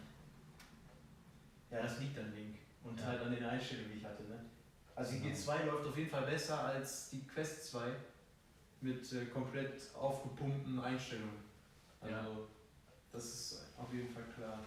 Und auch nochmal ein Hinweis, fällt mir gerade ein, du sagst gerade aufgepumpte Einstellungen. Hier sieht man übrigens jetzt, man hat ein bisschen roten Rahmen, trotzdem. Aber das kann man nicht vergleichen wie Aber Quest 2. man fühlt ihn nicht, aber auch nicht bei der Quest 2. Und zwar, das ging ja auch durch Reddit, die Information, dass das Supersampling in SteamVR falsch ist oder die Renderhöhe des Displays mit über 3000 Pixeln pro Auge auf 100%, die stimmt nicht. Was in SteamVR ist, das stimmt. Denn um die Linsen-Distortions am Rand auszugleichen, ist automatisch, ich nenne es jetzt mal ein Supersampling aktiv, aber das ist Standard, das ist quasi bei jeder Brille, mehr oder weniger. Aber es kommt auf die Linsen an und das Display. Also, wenn ihr die native Auflösung haben wollt, dann sind das nicht 2160 x 2160, sondern es sind diese über 3000, ich habe es jetzt gerade nicht im Kopf, kann ja gleich nochmal gucken, Pixeln mal 3000 Pixeln pro Auge. Und darüber braucht ihr aber euch nicht Gedanken machen über noch mehr Supersampling. Also ihr könnt auf benutzerdefiniert stellen in SteamVR und dann 100%. Und dann braucht ihr nie wieder was ändern. Weil es ist so scharf, ihr braucht ja nicht Supersamplen. Geschweige denn könnt ihr auch nicht Supersamplen, weil der Rechner das nicht schafft einfach. Ja? So, was sagt ihr denn noch hier gerade? Haben wir irgendwas vergessen? Genau, danke fürs Posten der Specs. Kari Fuchs. Einmal, also ich merke direkt tatsächlich einen Unterschied. Ich mache mal kurz den Guardian hier. Also ich habe jetzt gerade die Quest 2 auf, wie man wahrscheinlich gerade sieht.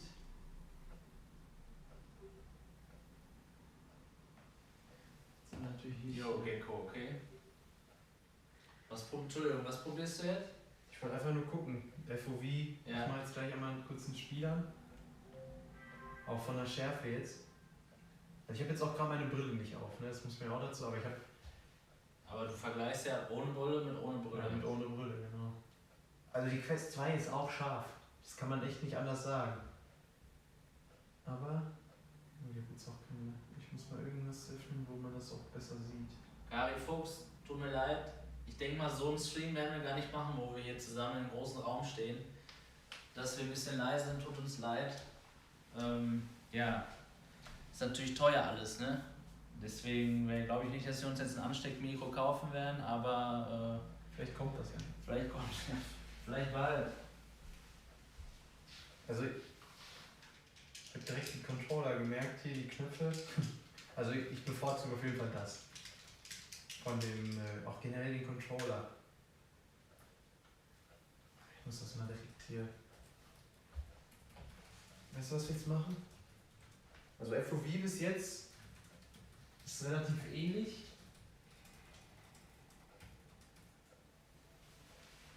Ja. Ja, ich bin gerade noch, ich habe gerade einfach Vader. Ich habe nicht so viele Spiele auf der Quest, ich spiele eigentlich meistens Virtual Desktop.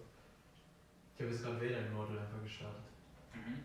Die jetzt gerade auf der Quest installiert.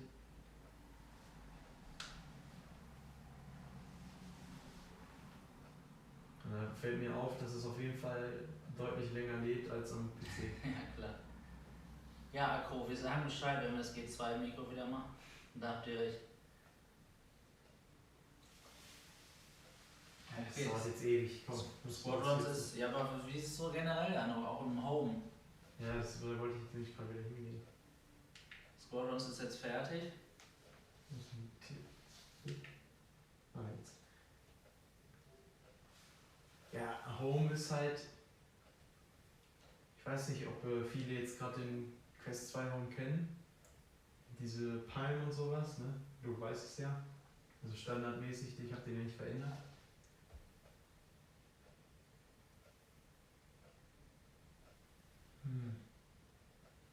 Ja, es ist halt ein Tick unschärfer. Aber das ist auch die Standalone. Also jetzt nicht PC-VR, das ist sowieso noch ein bisschen schicker. Aber mit Kompression, ja. Also in Home sollte ja eigentlich keine große Anforderung da sein, oder? Genau. Also es sieht nicht schlecht aus, es ist auf gar keinen Fall. Die Quest 2 sieht wirklich gut aus. Genau, es sieht nicht schlecht aus. Aber die G2 macht es halt nochmal einen Tick besser, es ist halt nochmal einen Tick schärfer. Und es ist auch ein merkbarer Unterschied. Vor allem, wenn man jetzt in die Ferne guckt. Man sieht halt zum Beispiel die Blätter von den Palmen, dass sie einen Tick unscharf sind. Nicht viel, man merkt es aber. Bei der G2 werden sie scharf. Genau, es geht nicht um die Textur, die ist sowieso matschig. Genau. Weil die Leistung natürlich beschnitten ist, aber man kann nicht so weit gucken. Ja, top. Ja, jetzt kann ich auch mal die Controller in die Hand halten, in die Kamera halten. Vielleicht interessiert das den einen oder anderen auch noch. Ich weiß ja nicht, wie viele letztendlich eine Quest 2 schon irgendwie nah gesehen hatten. Du bevorzugst auch die Quest 2 Controller, ne? Die sind aber auch Ich würde sie bevorzugen, aber es ist jetzt nicht so ein Problem. Ja. Ja. Das ist schon eine richtige Idee. Okay. Also die sind nicht viel, die sind eigentlich gleich groß, ne? Wenn du mal guckst. Jetzt zeig mal in die Kamera. Genau. Also ich habe jetzt gerade mal geguckt, das hier ist der Quest 2 Controller. Ja. Auf dem ersten Blick, sieht man das? Auf den ersten Blick sehen die Reverb G2 Controller viel größer aus, aber wenn man sich die mal genau anguckt, ist das eigentlich nicht der Fall. Die sind eigentlich fast gleich groß. Es ist halt nur dieser riesen Ring, der den Unterschied macht. Genau. Aber letztendlich sind die von der Größe her schon recht ähnlich. Jo, stimmt. Auch von, wenn man mal seitlich guckt. Fast gleich, ja. Ja. Was gut ist, dass die gleich sind. Auf jeden Fall. Der Grip-Button ist ein Tick kleiner und man muss ein bisschen mehr rumgreifen bei dem G2 Controller. Hier hast du halt viel mehr Fläche. Tja, Luca, ich muss dich kurz unterbrechen. Akku schreibt, wir haben jetzt 100 Abonnenten. Geil. Jawohl. Danke, Vielen Dank. Leute. Okay, dann machen wir mal Squadrons an. Jo. Das kann man mit dem Controller spielen. Das kannst du, genau, mit dem Xbox Controller kannst du das spielen. Habe ich hier verbunden mit dem Dongle. Ich habe zwar auch Bluetooth, aber ja, Hast ich du habe auch den Dongle halt. Squadrons in der Quest 2 gespielt? Nee. Dann spiel du mal als erstes. Aha. Und guck dir einfach mal den ersten Eindruck. Dann sehen wir jetzt gleich mal den ersten Eindruck von Marco, wenn er in einem Raumschiff sitzt und fliegt. Aber ich würde dir empfehlen, Soll ich sitzen? du kannst auch stehen. Ist letztendlich Jacke wie Hose. Klar, sitzen ist ein bisschen angenehmer. Einmal koppeln hier. Jetzt können wir gucken, was hier noch geschrieben wurde.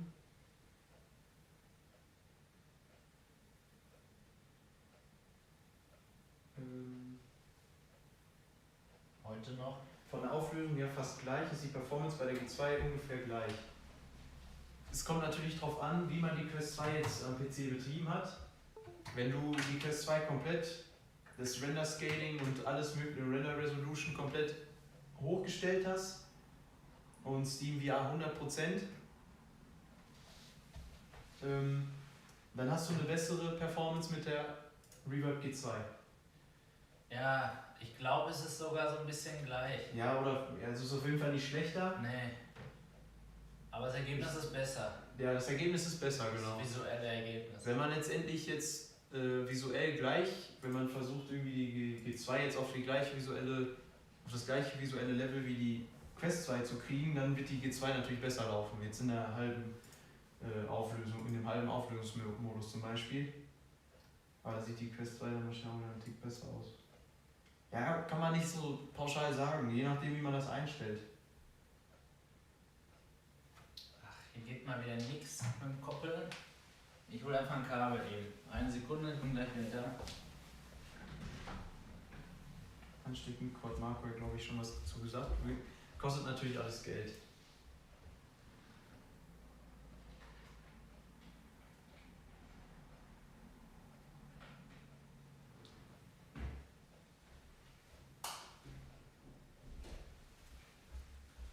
So, geht nichts über Kabel. Einstecken und läuft.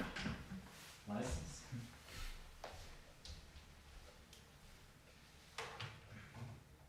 Kai kann bei Oculus nicht höher als 1,5 stellen. Trotz der aktuellsten Version. Ja, das ist vorher jetzt die ging das Frage. ja gar nicht. Ja, vorher ging das eigentlich nicht, ne? Aha. Ich muss ehrlich sagen, ich habe schon mal von Leuten gehört, dass sie 1,5 gesagt haben. Ich dachte, sie hat sich einfach vertan, aber vielleicht ist das sogar eine Begrenzung des Systems. Was hast du denn für Specs, Kai? Weiß gar nicht, ob du es mir schon mal gesagt War hast. das Ich weiß es das nicht mit mehr. der 1080 Ti gewesen? Nee, ich glaube nicht. Ne, das war David. So, okay, Controller ist da. Ich setze mich aber einmal hin.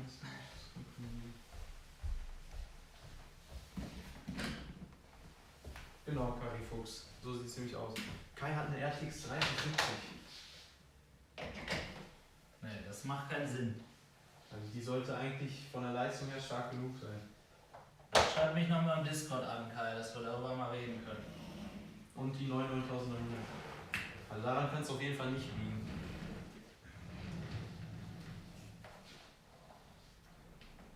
So. Qualität gleichwertig, der Controller. Das ist halt, ich finde, ich nehme sie nochmal in der Hand. Willst du mir die gleich geben? Ja, klar. Also ich würde jetzt nicht sagen, dass die Quest 2 Controller sich viel wertiger anfühlen als die G2 Controller. Das Vibrieren ist auf jeden Fall besser in den Quest 2 Controller. Aber sonst, klar, die Knöpfe sind gewöhnungsbedürftig bei den G2 Controllern, aber jetzt wirklich von der Wertigkeit und der Qualität her würde ich da jetzt nicht so einen großen Unterschied feststellen. Da merkt man den Unterschied von Quest 2 oder G2 zu Valve Index Controllern schon eher. So, ich gebe jetzt mal kurz den Controller zusammen. Ja. Genau.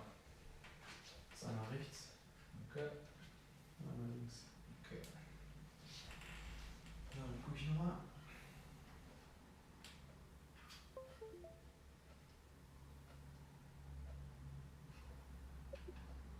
Also ich kann euch sagen, dass ich mit einer 3080 und der Oculus Quest auf 1,7 eigentlich gute Performance kriege in den meisten Spielen. Es gibt natürlich Ausnahmen wie Asgard's Wrath, aber im Großen und Ganzen läuft das eigentlich ganz gut und ich glaube auch Marco mit seiner 2080 Ti kann sich da eigentlich eher weniger beklagen. Ne? Alles super. Mehr geht immer, aber das ist Ja. sowieso so.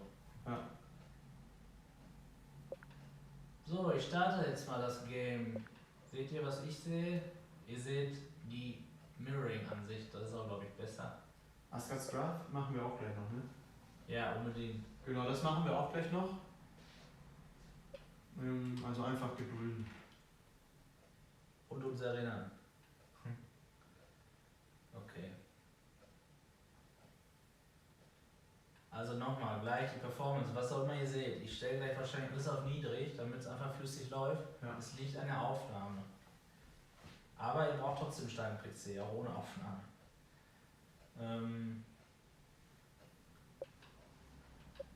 Dann drücke ich mal auf Spielen. Was steht da? Das möchten Sie zulassen? Nee, mach nein. Nein, mach ich auch mal nein. Okay, sehe ich wieder was? Anti-Cheat ist Ach, nicht da installiert. musst du das doch. Ja, okay. Ja, wie? Da musst du das wahrscheinlich installiert der Easy Anti-Cheat. Hast du jetzt echt Nein gedrückt? Ja, aber manchmal geht das. Oder bei den meisten Sachen. Ne, das war jetzt ein Scherz von mir. Wenn ich Okay. auf Nein drücke, bricht der immer ab. Nee, bei mir nicht, tatsächlich. Ich habe ja schon oft genug auf Nein gedrückt, da macht er das trotzdem. Ja, es ist sowieso kein Unterschied jetzt. Ich habe auch nicht daran gedacht, dass Easy Anti-Cheat da benutzt wird. Bringt bestimmt eh nichts. Was passiert gerade? Ich habe Standbild. Ja, das ist detected in via GeForce nee. Driver Version was. Ja, ich habe die alte GeForce Driver Version drauf. Pass auf, das löse ich mal eben. Warte. Do you want to try and run the game anyway? Oh, Ja. gut, dass du es lest. Okay, Das hast du schon gemacht? Ja. Alles klar. ich wollte schon abbrechen. Das habe ich wegen Problemen mit dem neuesten Treiber und Frame Drops gemacht. Boah, das ist VR so VR unfreundlich, diese ganzen Prompts, die da kommen. Aber es ist eh nicht der VR-Modus an, oder kommt der erst? Der noch? kommt erst noch. Ja, das ist auch Aber es geht gerade aber auch über Ja, ich sehe hier alle leider. Monitore. Ja, Ja. das ist natürlich auch klug. Also, da habe ich kein Verständnis. Luca muss mir helfen. Also siehst du jetzt auch nur die Hälfte, oder? Ja. Hä? Was ist das denn? Bestimmte Treiberversion. Genau. Ich guck gerade, was du siehst, aber jetzt siehst du gerade. Ja, du siehst ja auch noch. Das ist übrigens PC VR. Bei der Quest, Standalone, habt ihr sowas nicht. Aber da habt ihr solche Spiele natürlich auch nicht. Man muss Alt Y, glaube ich, wieder drücken. Windows Y. Ja, da ist er. Ich schließe das Spiel jetzt, ne? Ja. Geh mal bitte auf Bibliothek oben. Und dann da. Und dann auf Spielen. Da. Ah, alles klar. Das fragt er nämlich nur, wenn man es von da startet. Auch total Weil- doof. Der wird jetzt trotzdem erst im Flat starten. Also so halt, dass du es im Flat siehst, erst wenn du in dem Raumschiff sitzt. Ja gut, aber es ist VR Ja, vielleicht. jetzt hat er bestimmt wieder Treiber, aber das kannst du ja selber auf OK drücken, ne? Ne, ich sehe es nicht. Ne, dauert noch wahrscheinlich. Wird ja gerade auch richtig lange gegangen. Willkommen bei Windows, ja, das stimmt. Nö, ich würde nicht sagen, dass es an Windows liegt. Half-Life kann man ja auch starten und es geht. Zu drücken, es geht nicht, weil du hast die Tastatur. Ja, jetzt wieder Windows Y, ne? So, jetzt Kannst du Windows Y mal drücken, dass ich wieder Zugriff habe? Oder habe ich Zugriff? Egal. So, jetzt bin ich in Steam VR, endlich. Man sieht alles, oder? Im OBS? Ja, warte. Also jetzt ist schwarz. Jetzt ist gerade noch schwarz, aber gerade startet. Ich öffne mal zum OBS. Jetzt gerade noch schwarz. Also man sieht halt deine Ansicht. Jetzt ist die Frage, ob er jetzt wieder über was er jetzt macht, ne? Kommt denn schon was? Auf dem Monitor sehe ich auch noch nichts. Ja, okay.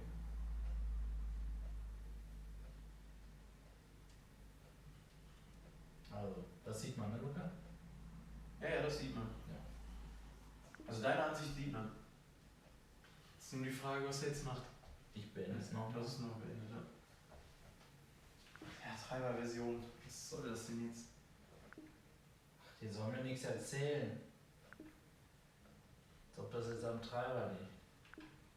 Aber ja, wenn es nicht geht, würde ich das natürlich austesten. Das ist so beim Livestream. Tut uns leid.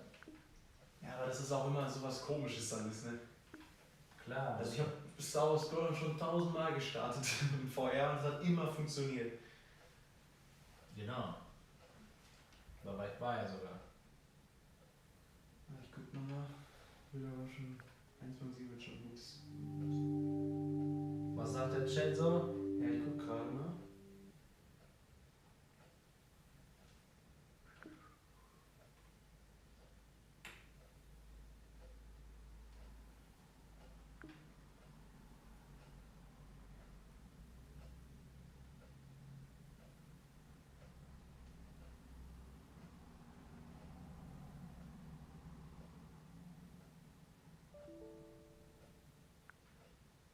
Ja, okay, Kai hatte die Beta-Funktion nicht an. Ah ja. So, jetzt sehe ich was. Ja. Du auch, ja? Ich guck mal, ob man das im Stream noch sieht. Jetzt brauche ich doch den Controller, ne? Das hat er wieder über mehrere so Monitore geöffnet, weißt du? Ist egal. Ja, aber ich will. Die sehen nämlich die VR an. Ja, die sehen die VR-Ansicht. Ja, dann lasse ich das einfach so. Ich kann ja im Stream gucken kurz. Ja, das passt. Kannst du mir die Controller tauschen, bitte? Ich höre aber nichts. Warte mal, ich höre nichts.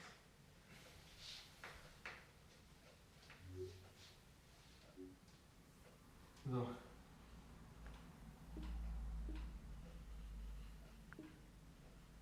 Darf man hier einen Link zu einer AMD Geometry Database posten? Da sieht man, dass tatsächlich der FOV gerendert wird.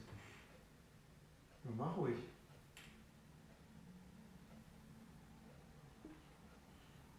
Soll bitte die Windows-Taste drücken? Mhm.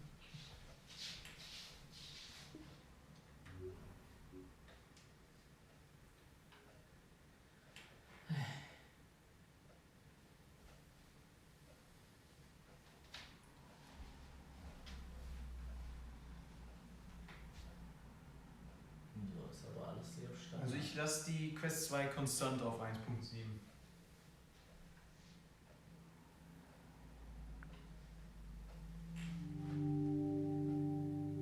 Aber ich muss dazu sagen, wenn ein Spiel nicht ordentlich läuft, dann schraube ich auch eher an den Einstellungen von dem Spiel erst rum und versuche das da zu optimieren, dass es besser läuft.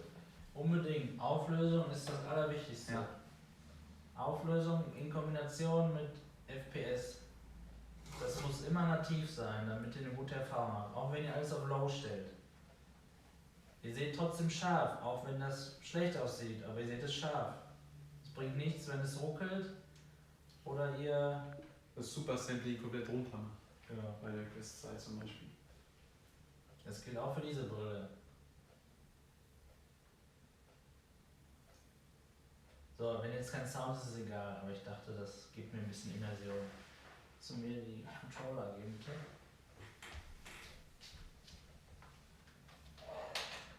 Okay.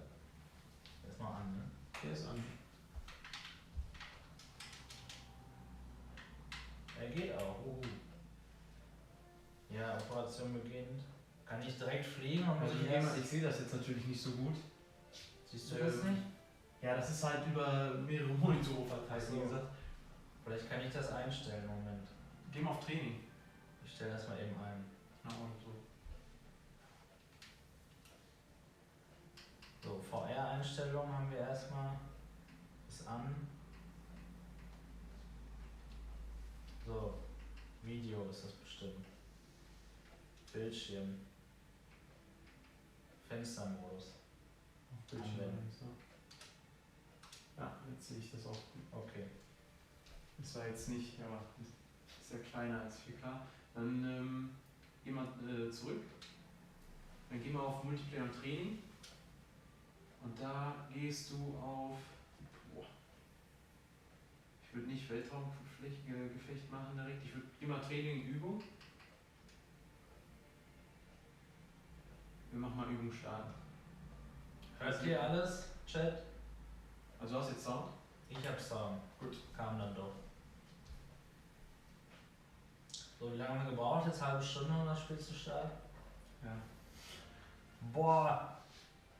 Wie geil sieht das denn aus? Ich sag dazu, ich hab, bitte killt mich nicht, noch nie Star Wars geguckt.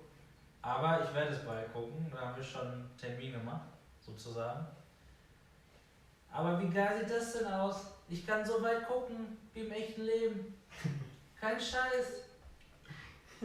Ich sehe bis dahin zu dem Boot, alles scharf. Und dahinter ist ja nichts mehr, deswegen kann ich nicht weiter gucken.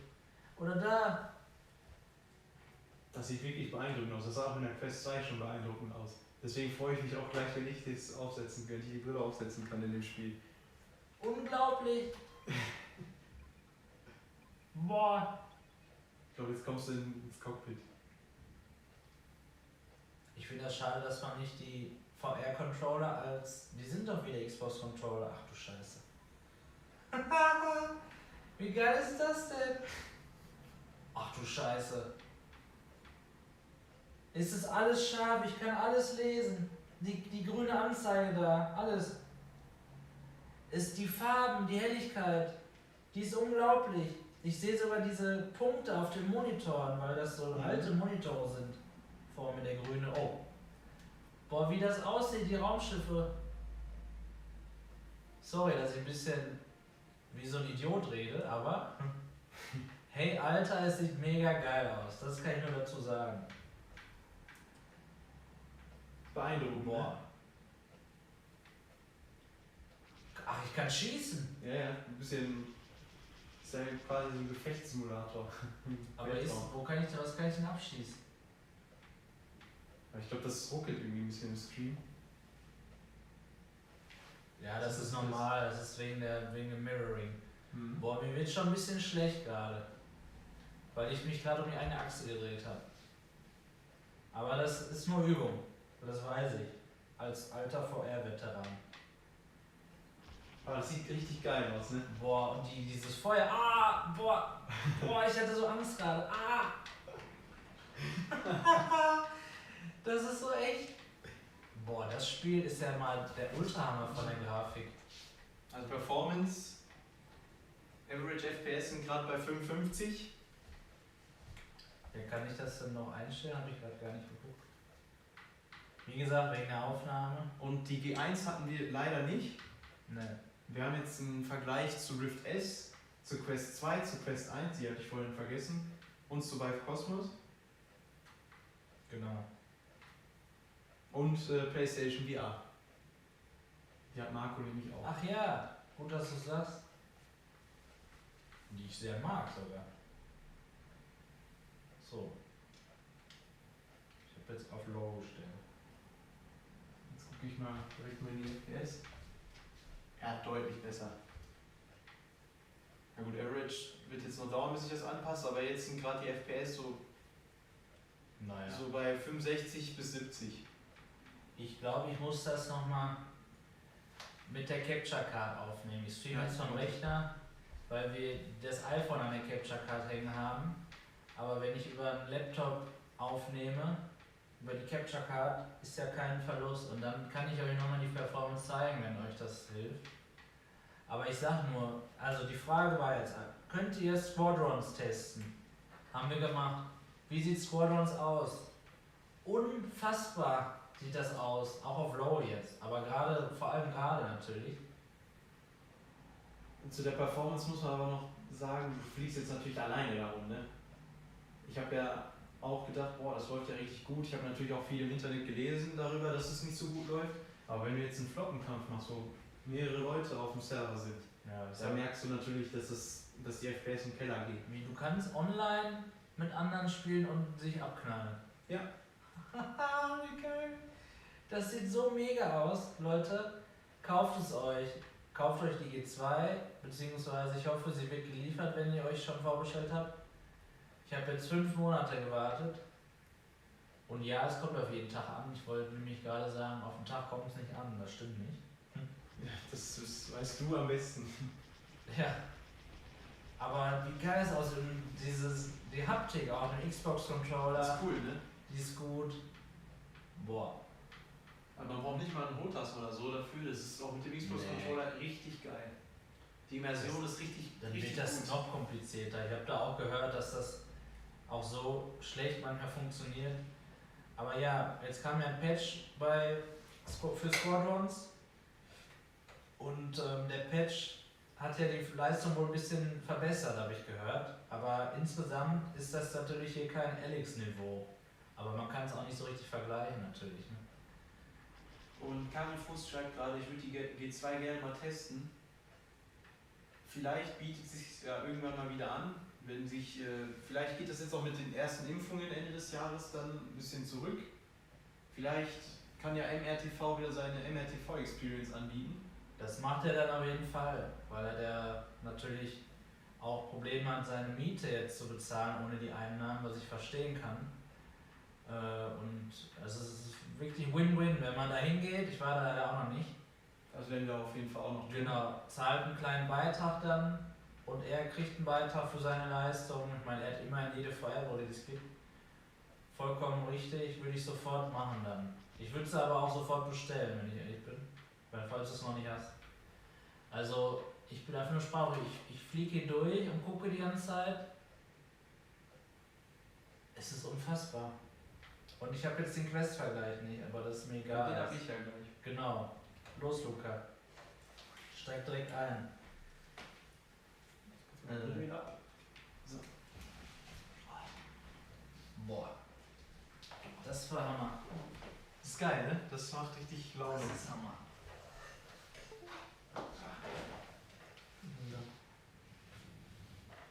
Ein bisschen einstellen hier.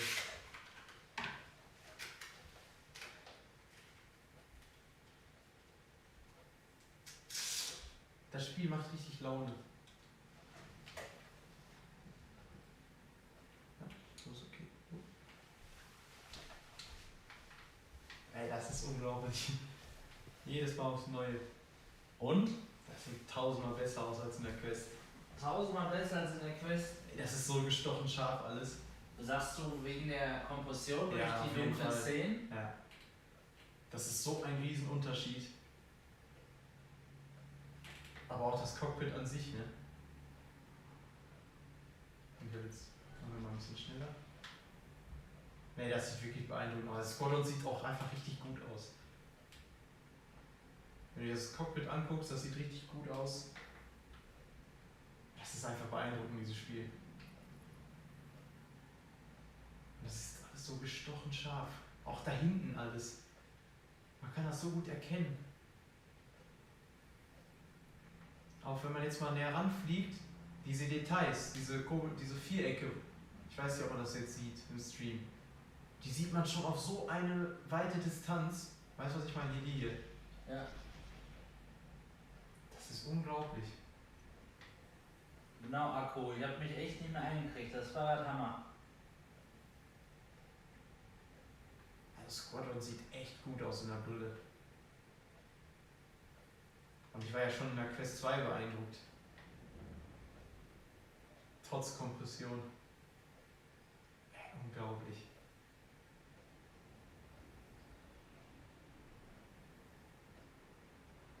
Ich habe übrigens Vive-Tracker auch, die sind heute angekommen, aber nur einen.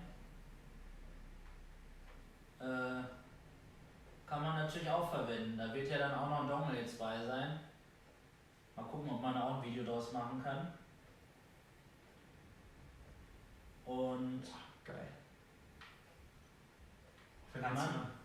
kann man Squadrons auch in VR spielen, wenn man das im Game Pass hat? Gecko, das würde mich mal interessieren. Muss man dann einfach Steam VR aufmachen oder wie funktioniert das? Ja, Luca hat das Spiel schon gespielt, er ist auch hin und weg. Und er hat die Quest 2 nach der Rift S jetzt gehabt. Boah, wird die nicht schlecht, ey? Nee. Ja, du bist also schon ein bisschen Raumschiff-affin. Ich finde das gerade so faszinierend, dass das gestochen scharf ist. Du siehst die Details komplett. Weil ich bin ja ein Racing-Sim-Fan, wa? Und dann bin ich jetzt gleich auf Dirt Rally gespannt, wenn du das sagst. Die Performance in dem Spiel ist auch kacke, auch ohne Aufnahme. Habt ihr ja schon in einem Livestream gesehen, oder war kein Livestream, in einem Video von mir gesehen. Aber trotzdem bin ich gespannt gleich. Um das jetzt nochmal zu beschreiben, wo? Hier hinten sind ja diese einzelnen, ich weiß nicht, ob das so Raumschiff, das sind Raumschiffe, glaube ich, ehemalige oder so, weiß ich nicht. Aber man sieht es halt komplett. Oder auch, ich weiß nicht, ob das eine Wolke darstellen soll, das ganze Ding hier. Ja. Unglaublich, ey. Das ist wirklich beeindruckend. Also, wenn ihr Squadrons echt gerne spielt, auch jetzt schon in VR oder auch Flat, ey, das ist geil. Das ist richtig geil. Also, dadurch, das habe ich auch als Fazit im letzten Stream gesagt, aber wenn man mich am Ende nicht mehr gehört hat, die G2 ist so viel Hype wert, wie MRTV gesagt hat, definitiv. Aber unser Problem ist, dass wir die Quest 2 viel eher bekommen haben plötzlich. Die gab es ja noch gar nicht, als dieser Hype so aufgekommen ist. Schon cool, ey. Und dadurch der Unterschied immer noch sehr deutlich ist, auch viel besser, aber er ist nun mal trotzdem nicht mehr so groß. Und daher ist der Hype nicht mehr so gerechtfertigt, wie er vor dem Quest 2 Launch war, aber immer noch gerechtfertigt. Außerdem haben wir kein Facebook, das ist ein Vorteil. Und wir in Europa jetzt, wie ich beurteilen kann, mit der G2, die ich jetzt bekommen habe, kann bisher toi toi toi sagen, dass alle Probleme gefixt wurden. Bis auf Controller Binding, aber da haben die Hersteller wenig Einfluss, der Brillen. Dann müsste es eher so ein dann müsste es eher so ein Tool geben, die Oculus Controller für jedes Spiel vorgaukelt. Dann würde das besser laufen. Da muss man sich aber jetzt nochmal mit ein bisschen mit beschäftigen. Ich lese auch auf Reddit. Ja, aber so sieht's aus. Die Grafikeinstellung hast du gerade schon gezeigt, ne? Ja, alles auf Lower jetzt. Ja. Und es geht ja sogar noch niedriger. Also es ist nicht mal die niedrigste Stufe. Wie? Ach so. Also hier ist bei der Grafikqualität in VR kannst du noch ein... Ne, das ist Auto, okay. Ja, genau. Ich wollte schon sagen. Ich dachte gerade schon. Alles klar. Also Squadrons, absolute Empfehlung. Wenn man auf sowas steht, gerade in VR, richtig geil. Macht richtig Laune. Auch nur das Fliegen jetzt. Und wenn man dann auch noch in so einem Gefecht ist, das macht noch mehr Laune. Also das ist wirklich cool. Boah, das ist gestochen scharf. Das ist unglaublich. Was wollt ihr jetzt sehen, Leute? Also tiefe Begeisterung. Aber voll, ey. Richtig cool. Ich will gar nicht mehr die Quests jetzt aufsetzen. Ich bin jetzt. Aber jetzt ein direkter Vergleich zur Quest, ne? In dem gleichen Spiel, das wär's. Kann man machen. Ja gut, jetzt brauchen wir erstmal wieder Weile über Link und so. Ja. VR? Wireless. Willst du Wireless machen? Ja. Klar.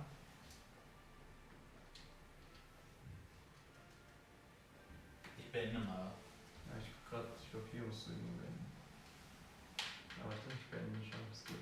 Okay.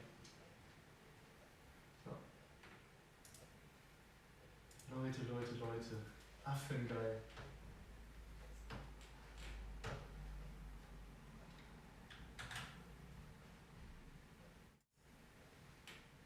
Aber hallo.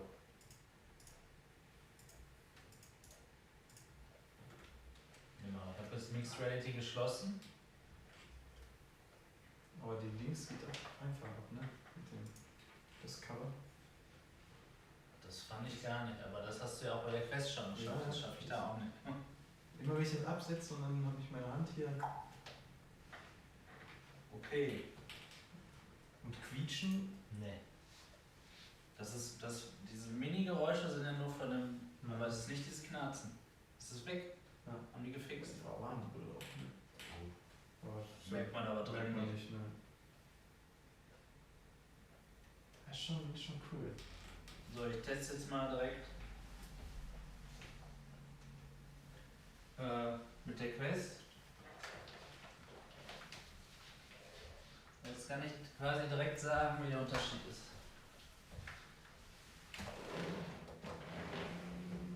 Also ihr braucht ja das Bild jetzt gar nicht sehen. Ich beantworte währenddessen. Sonst liegt hier den Controller wieder hier auf dem Boden, ne? Ja, hier kann ich ja runter gucken. Ja, stimmt. Ja. Das finde ich, klar, irgendwo hat es natürlich auch seine Vorteile, dass man bei der Quest 2, man kann mal eben, ohne die Brille abzusetzen, irgendwas machen. Ja, Aber die Immersion, finde ich, ist echt besser. ist besser in der Reverb G2, keine Frage.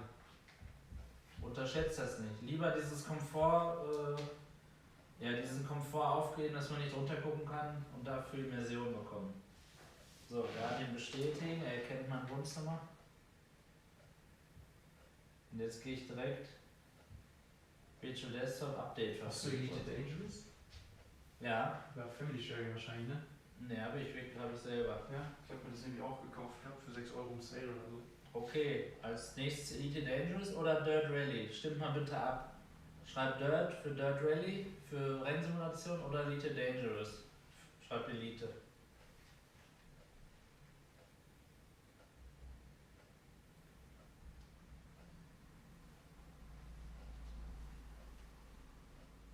Ja, wusstest du nicht.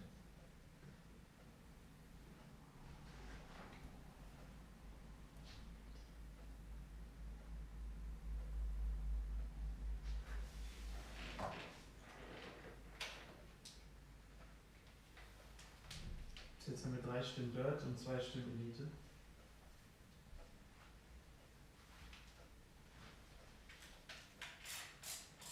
Wir machen beides, es geht nur um die Reihenfolge jetzt.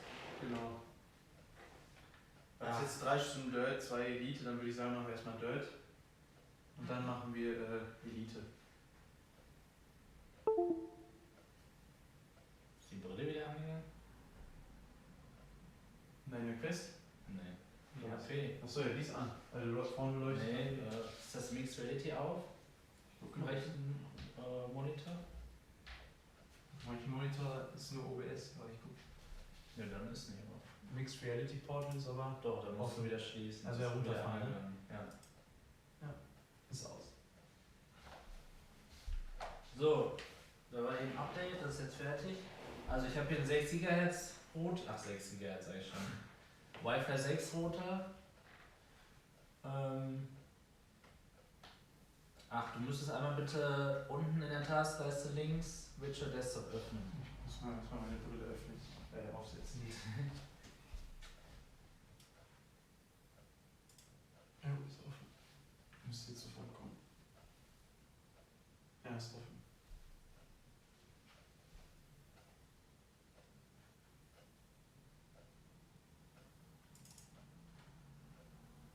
Jo.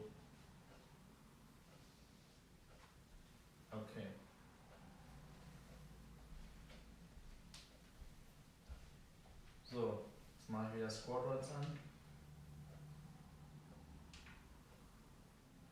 Hier ist jetzt der Vorteil, über Steam, über Virtual Desktop kann ich das als Controller hier nehmen. Und Wireless natürlich, ne? Und Wireless. Wenn ich jetzt noch diese Simulator hätte, würde ich mich die ganze Zeit so drehen.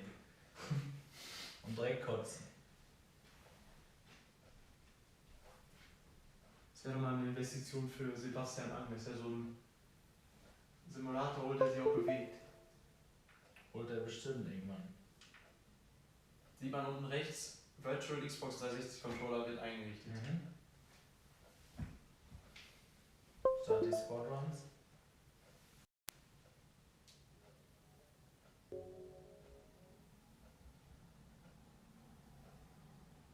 Du müsstest aber bitte auf OK drücken, wenn es gleich kommt.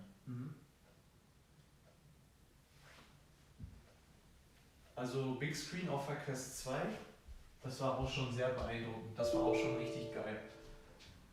Auf der G2 wird es wahrscheinlich, oder nicht wahrscheinlich, ist es nochmal besser, auch wenn wir es jetzt noch nicht getestet haben. Aber ich kann mir nicht vorstellen, dass es, Ja. das muss richtig geil sein. Big Screen in der G2 wird richtig geil sein und auch in der Quest 2 ist es schon richtig geil. Dann müssen wir uns dann Star Wars angucken. ja. Ich kann ja eigentlich, Jetzt habe ich wieder keinen VM-Modus, obwohl ich es hier gestartet habe.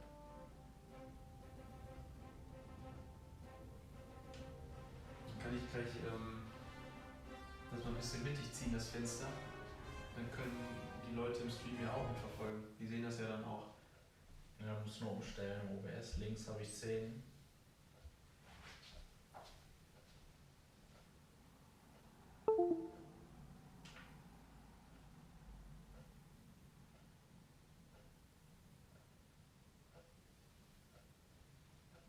Ja, jetzt sieht man ja aber gerade das Bild groß.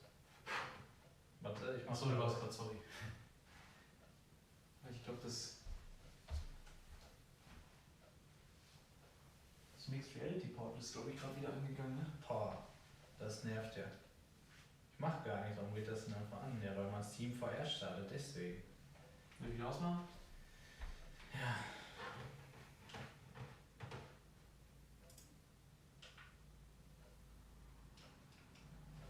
Ja, nee, das steht nur bereit, okay. Alles klar.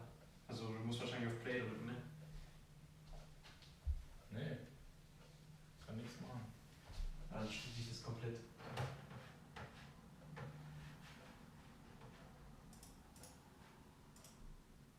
So.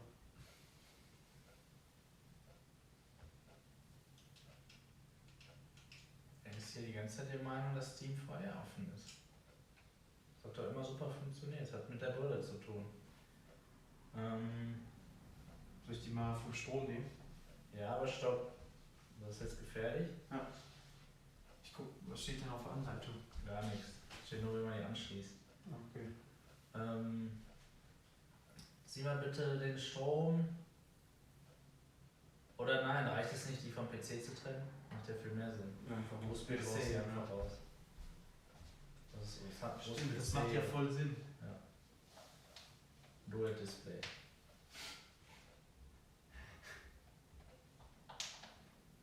Ja, ist weg.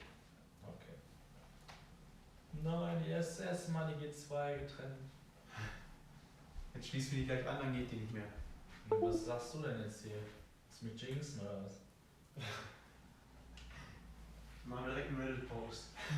Super, bringt mir auch nichts. Wo hab ich denn das iPad jetzt hingebracht? So.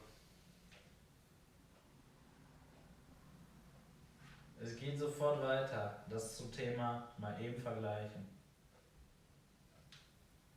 Habt ihr Big Screen auf Steam gerade drauf? Ja, das geht ja schnell. Ja, das ist ja nicht groß, genau. Das können wir gleich auch machen. Kurzer Test mit 3D-Trailern. Gut vorgeschlagen. Oh ja, das ist eine richtig gute Idee. Ja, Stimmt, das 3D-Trailer. Das ist schon auf der Quest 2 richtig beeindruckend mit dem 3D-Trailer. Ja, allerdings. Und Screener-Effekt? Gar nicht. Ist mir jetzt nicht groß auf, also überhaupt nicht. Ach übrigens, was ich jetzt hier sehe, ich habe jetzt erstmal keinen negativen Eindruck von, dass ich die Quest wieder auf habe. Kann ich nicht feststellen.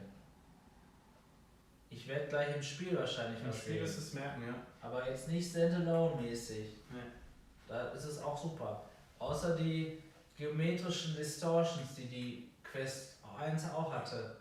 Wenn man sich auf einen Punkt fixiert, auf einen Geraden, also eine Linie zum Beispiel, oder einen hohen runter guckt, sieht man, wie das schwimmt. Deshalb glaube ich vor allem die Index überhaupt nicht solche Probleme. Das ist bei der Quest sehr stark. Aber jetzt auch nicht so schlimm, würde ich nur sagen. Ne? Wir vergleichen die ja ein bisschen. Hans Dieter fragt, kann man damit auch virtuell arbeiten, also Texte schreiben oder programmieren? Auf jeden Fall. Ja, dann unterscheiden sich unsere Meinungen. Ich finde nämlich nicht. Das liegt aber nicht an der Quest, das liegt an VR insgesamt. Solange man die Tastatur nicht dort sieht ja, okay. und keine Edge-to-Edge-Clarity da ist, bringt das nichts. Da hol dir lieber 3 Monitore. Würde ich nicht empfehlen. Ich würde die VR so oder so empfehlen, aber nicht nur um das zu machen. Ich glaube, irgendein Dienst spinnt hier. VR-Server ist dann noch auf. Warum? Task beenden. Ja, das sieht doch besser aus. Marco hat die 2080 Ti und ich habe eine 3080. Genau.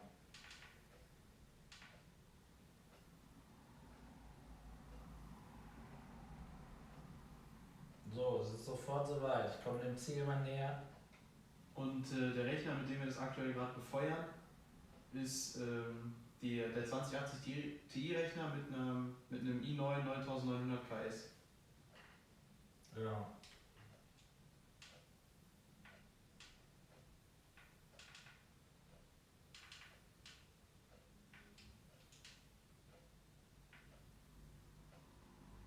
So, jetzt starte ich Squadrons endlich.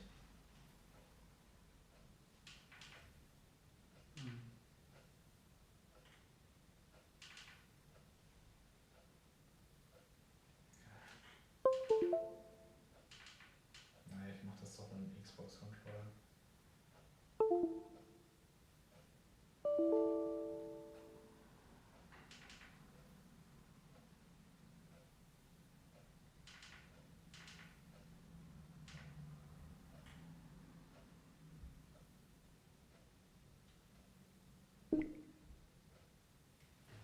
Wo ist der denn?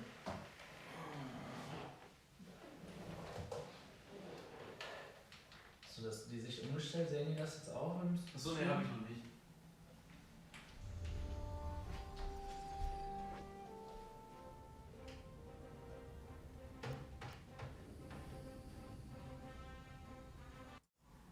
Und danach bitte einmal in das Bild wieder reinklicken.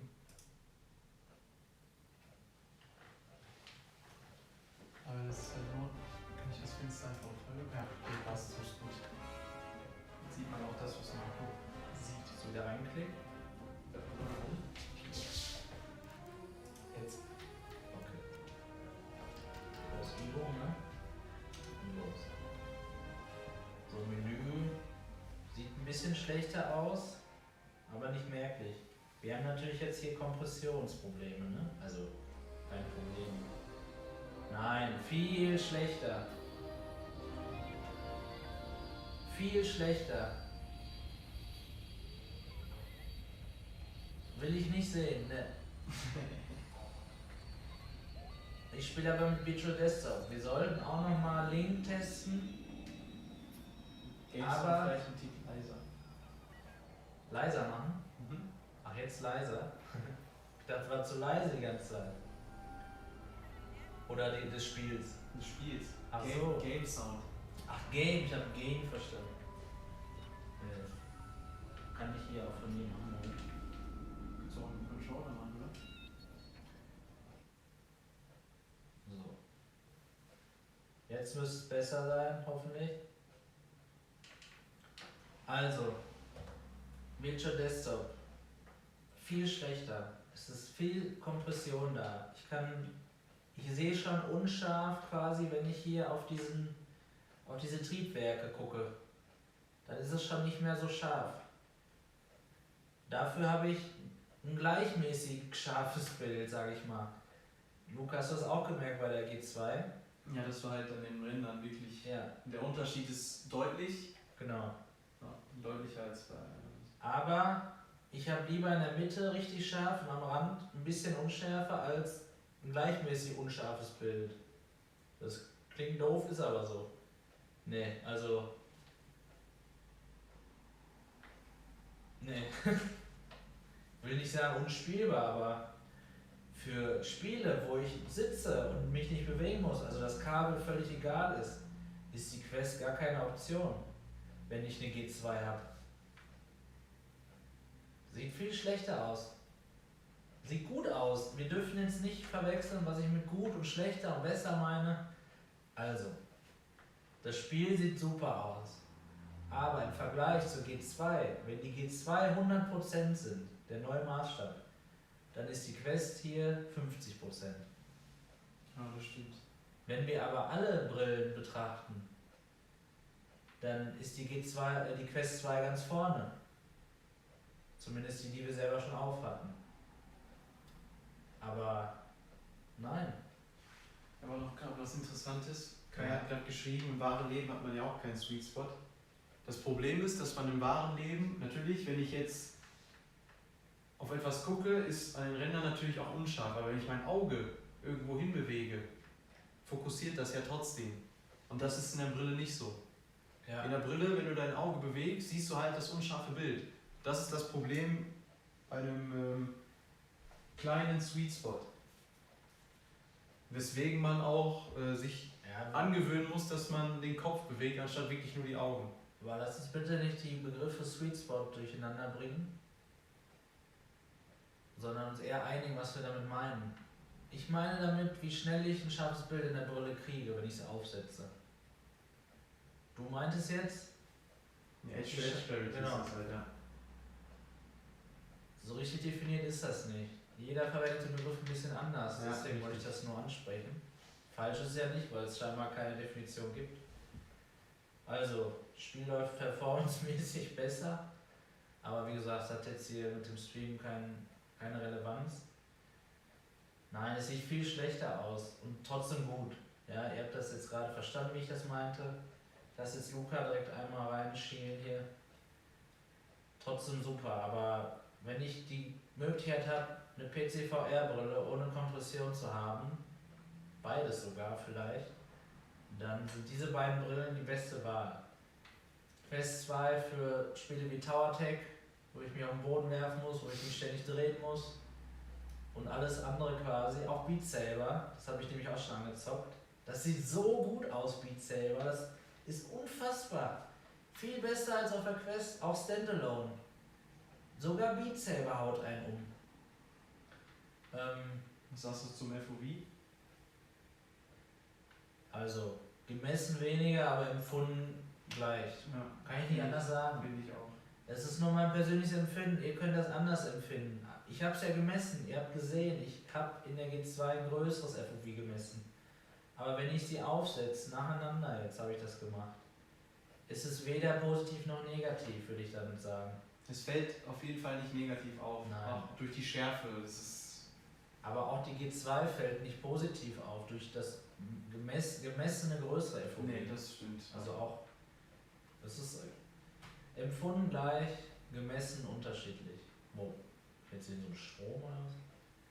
Hammer, ey. Wenn du Steuerkreuz nach links drückst, kannst du schneller fliegen. Nach links? Nein, Steuerkreuz. Wieso, was war das? Jetzt bist du irgendwo gegengeflogen. Oder spielst du gerade gegen Gegner? Also, ja, weiß ich nicht. Okay, das ist dein Einsatz. Ich habe hier übrigens auch, ja, ich weiß nicht, ob man es gemoddet nennen kann. Das Kannst jetzt du mal einmal zeigen, kurz. Können ja auch meine mal zum Vergleich. Ohne die ganzen Sachen. Wo sieht man das hier? Ich habe hier einfach eine Powerbank, die ich rumfliegen hatte, drauf gemacht, die schön klein war. Dann habe ich mir kurz das Kabel gekauft. Das hängt jetzt immer, wenn ich Akku brauche, stecke ich das ein. Ich hätte eigentlich lieber das Elite Strap mit Batterie, aber das gibt es nicht mehr und gab es auch nicht, als ich mir dieses Elite Strap gekauft habe. Weil ich es gerne eigentlich schön habe und nicht so gemoddet. Das ist von der Kameratasche, habe ich einfach hier dran gemacht. Braucht man aber nicht. Habe ich nur gestern probiert und hatte ich jetzt immer noch drauf. Braucht man aber wirklich nicht, braucht man auch nicht nachkaufen. Ja, und der Sound ist halt Mist bei dem Gerät. Und daher habe ich hier halt mir so ein bisschen Kopfhörer, dass ich die nicht immer selber einstecken muss, runterhängen. Jo. Aber ein super Gerät. Ich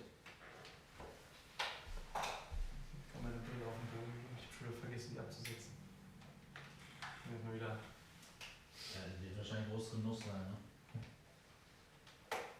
Guck, das meine ich. Jetzt habe ich gerade das Ding abgeklippt. Ich weiß auch nicht, warum ich das immer hinkriege.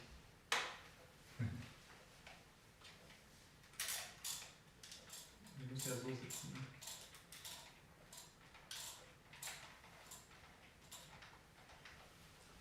So, guck mal in den Chat. Oh, Kai schreibt ganz viel. Das kannst du überhaupt nicht vergleichen. Ich will jetzt ein bisschen tief. Ich mache jetzt einfach.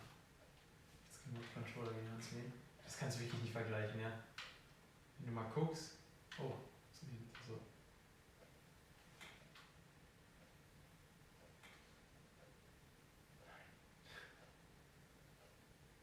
Nee, überhaupt nicht, ey.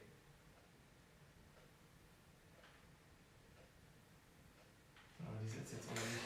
Das Elite Strap habe ich tatsächlich als Glücklicher einfach noch kaufen können zu Beginn.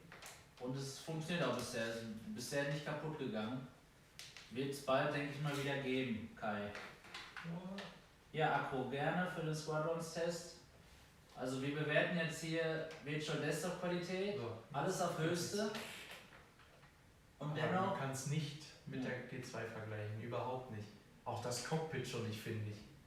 ne, Das Cockpit ist so viel unschärfer und in der Distanz. Nee. Also es sieht trotzdem gut aus, das hast du ja auch schon gesagt. genau. Man kann auch Spaß mit der Quest 2 haben, keine Frage. Ich habe scrollert und es läuft gerade natürlich auch echt viel besser, ne? Ja. Witzigerweise. Also kein Vergleich zur Reverb G2. Es macht trotzdem Spaß. Es ist trotzdem beeindruckend. Und kostet 300 € weniger. Ja, genau. Also ich habe ja meine Quest 2 jetzt auch ein bisschen gemoddet, zwar nicht so wie du. Also eine Powerbank ist ja jetzt auch nicht so teuer. Wenn du eine Powerbank da noch anschließt oben. Das kannst du nicht vergleichen. Und ich merke sofort, wie frontlastig. Aber trotzdem liegt das Strap, vielleicht sitzt die auch nicht richtig, ich weiß es jetzt nicht. Nee, die müsste tiefer sitzen. Ja, die müsste tiefer sitzen. Und oben hast du es nicht verstellt. Ja, oben habe ich es nicht verstellt. Kannst du aber auch nicht, weil das Ding ist da. Ist Genau. egal. Aber deswegen ist ja auch gerade abgeklippt, glaube ich.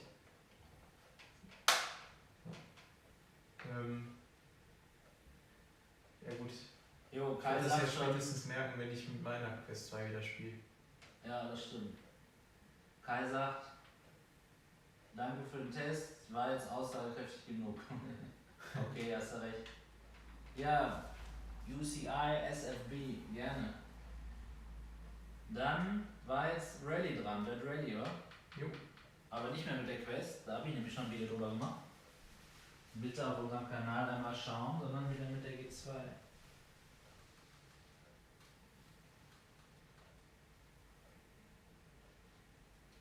Ist gut, Dings hier, Mann.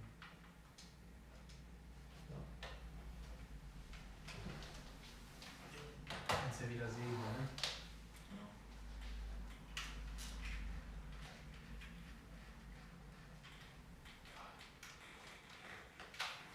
Jetzt mach ich aber gerade mal.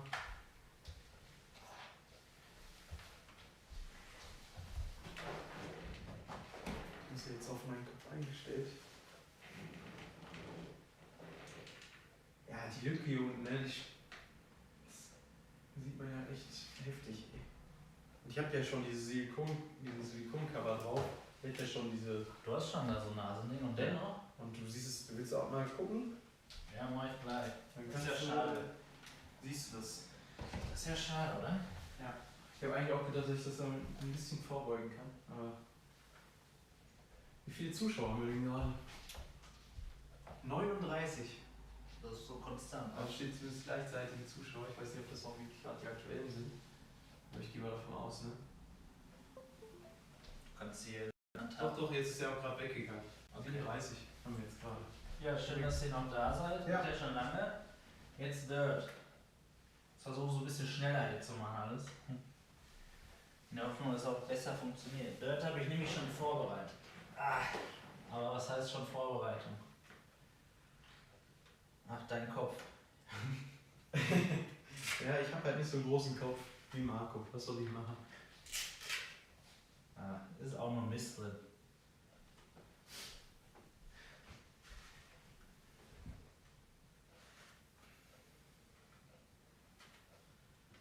So. Also jetzt sehe ich nochmal, das FOV ist gleich schlecht, gleich gut, finde ich. Empfunden.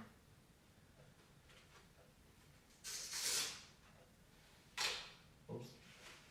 War ein bisschen zu viel.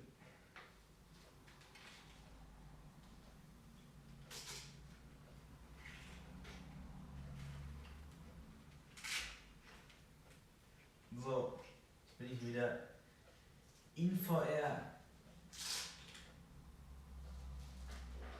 Ja, kannst du mir den Controller einmal bitte reichen? Ja, sicher. Also dieses Rendering von, weiß ich nicht, welche Stadt das ist echt schlecht, ne? Echt? Jo. Okay, danke. Mach diesen aus. Ja, ich hab die jetzt nicht angemacht.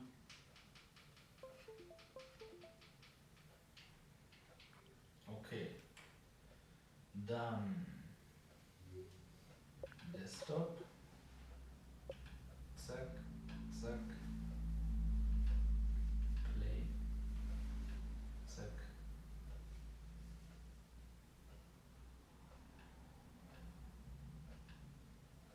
So, seht ihr wieder, was ich sehe.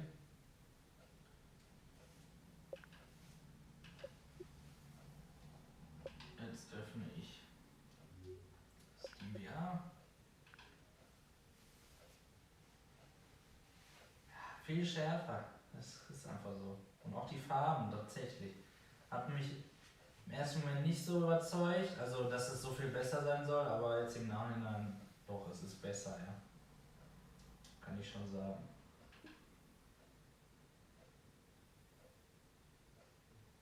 So.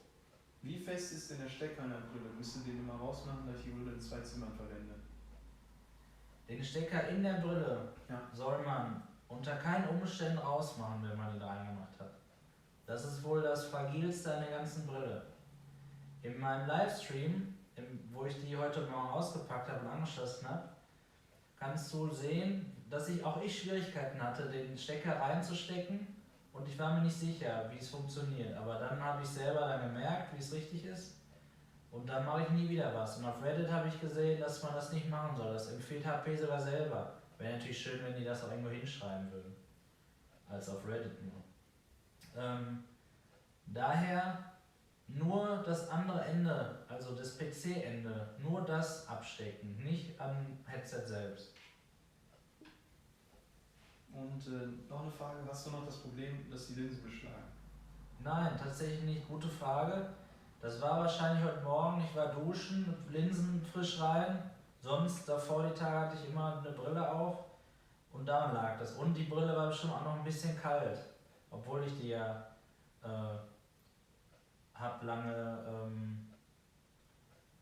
aufwärmen lassen, nenne ich es jetzt mal. Also das war nur mein Problem, wegen meiner Linse, meiner Augen. Das hat nichts mit der Brille zu tun. Luca hat es nicht, oder? Genau, ich habe es gar nicht gehabt. Und ich auch gar nicht mehr.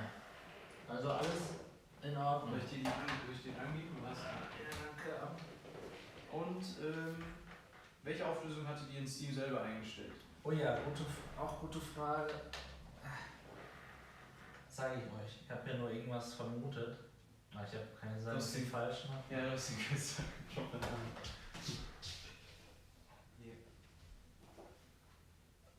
Okay.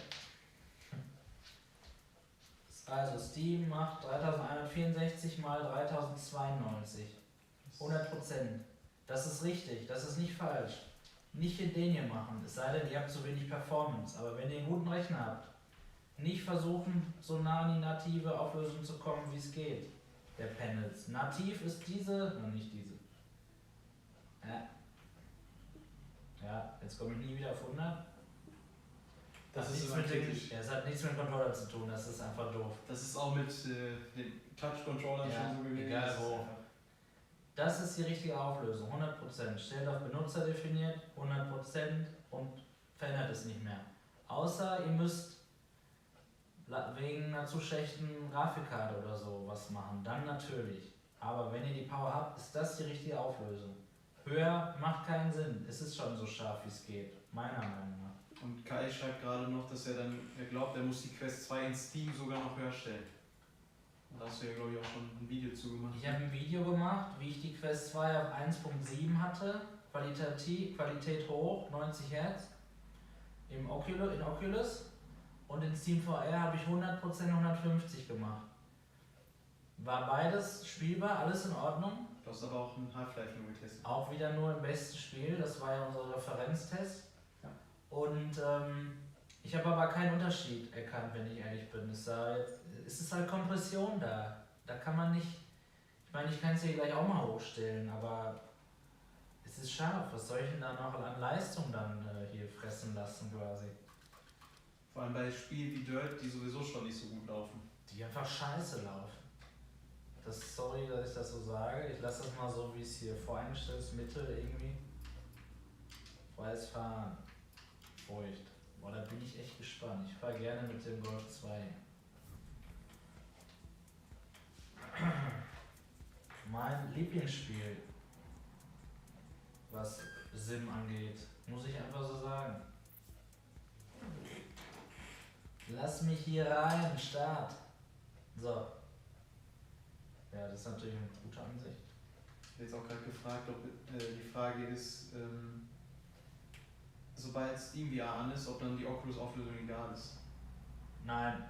Ihr könnt nämlich sehen, die Oculus-Auflösung, wenn ihr das auf 1.7 oder 1.0 habt, dann sind die 100% im SteamVR anders. Das sind dann andere 100%. Also ist nicht egal. Die Oculus-Auflösung, die gibt die native Auflösung der Quest 2 wieder über Link. Also sehr wichtig. Wenn ihr aber über Virtual Desktop spielt, dann hat die Oculus-Auflösung gar keine Relevanz, null. Dann ist die Virtual Desktop-Einstellung im Streaming-Tab, da gibt es glaube ich Low, Mittel und Hoch. Die ist relevant für die Auflösung bei den 100% des SteamVR. Also, ich kann auch hier bis zu den Bäumen hin scharf sehen. Es ist unglaublich. Boah, ist das geil. Also ich spiele es nochmal mit Lenkrad, aber das ändert ja nichts an der Grafik. Es sieht so viel besser aus und es sieht trotzdem auf der Quest viel besser aus. Die Quest 2 sieht viel besser aus als die Quest 1. Aber das ist nochmal eine Schippe drauf. Boah, da freue ich mich auch mit dem Lenkrad zu spielen. Endlich. Und es fühlt sich toll an auch. Ja, was soll ich dir sagen? Was soll ich euch sagen? Ich fahre eine Etappe, sorry, ich kann nicht anders. Ja, mach das. Und Seht und hört ihr eigentlich was? Entschuldigung. Bitte? Sehen und hören, kannst du das mal checken? Sehen, OBS? ja.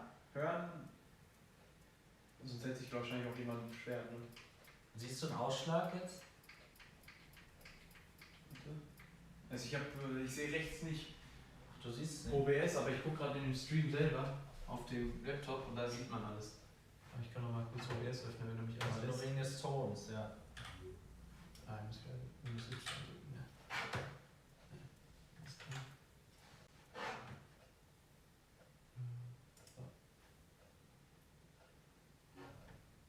Oh, jetzt ist es beendet, oder? Selten passiert. Hat sich geschlossen, ja. Ich habe gerade Dings geöffnet. Warte, ich gebe dir wieder die. Jetzt kannst du wieder.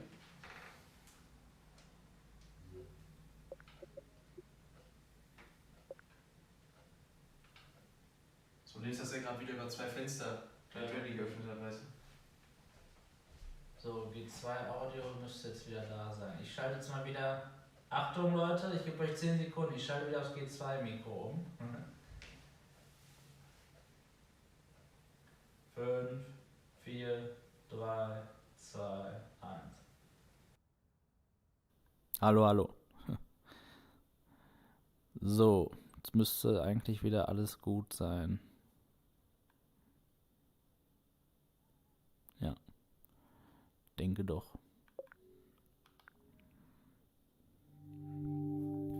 Diese Startanimation, die finde ich klasse. Von WMR. Also ich muss euch sagen, WMR gefällt mir richtig gut. Kann ich nicht sagen, warum das jeder hasst. Finde ich Schwachsinn, diese Debatte darüber. Dass man das alles, ich kann jetzt ohne Zusatzprogramme jedes Windows-Programm mir in VR reinlegen, während ich spiele, in Steam VR oder sonst wo. Mega.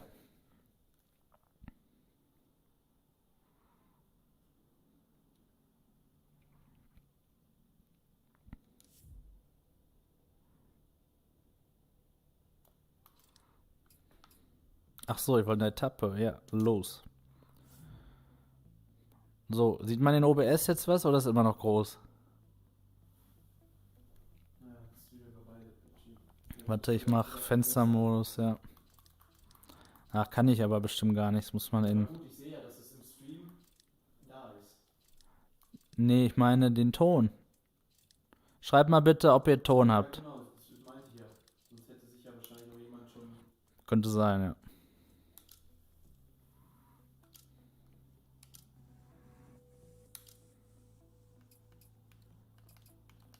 So, ich muss mal wieder alles reparieren hier, weil ich mich wieder 10-mal überschlagen habe. Gut, danke. Start.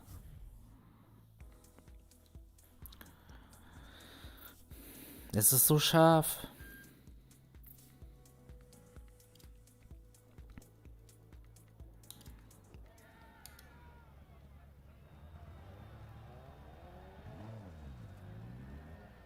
Start.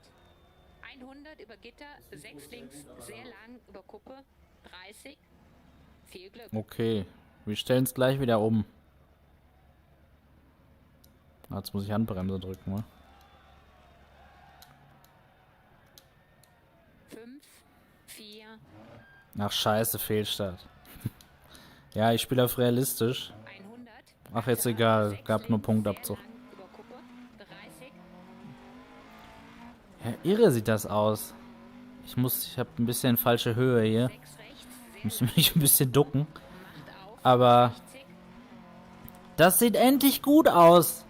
Endlich so, wie ich das spielen wollte. Schon die ganze Zeit. Sprungvoll in 6 links lang. Sogar die Bäume flimmern nicht mehr. Das hat mich so genervt. 50. Ich teste jetzt mal, wie gut das aussieht auf den niedrigsten Einstellungen. Nur, um zu sehen, wie die Grafik alles rausholt. Ach, die Auflösung meine ich, Entschuldigung.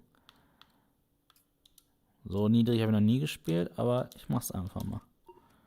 Rechts über Kuppe, So. 30. 6 links. Ja, okay, jetzt sind alle Texturen sind natürlich Mist, aber es sieht gut aus. Also selbst wenn ihr keinen guten Rechner habt und das auf Low spielen müsst, weil das nicht gut optimiert ist. In 5 links. Es sieht gut aus, weil alles scharf ist, egal ob die Textur selber unscharf, oder sie ist ja nicht unscharf, sie ist nicht detailliert. Ich kann die Fahnen super sehen da hinten, ich kann die Schrift von diesen Teilen hier links lesen. Verdeckt. 30. Wahnsinn. 6 links. Ich kann den Leuten ins Gesicht gucken, die sich nicht bewegen.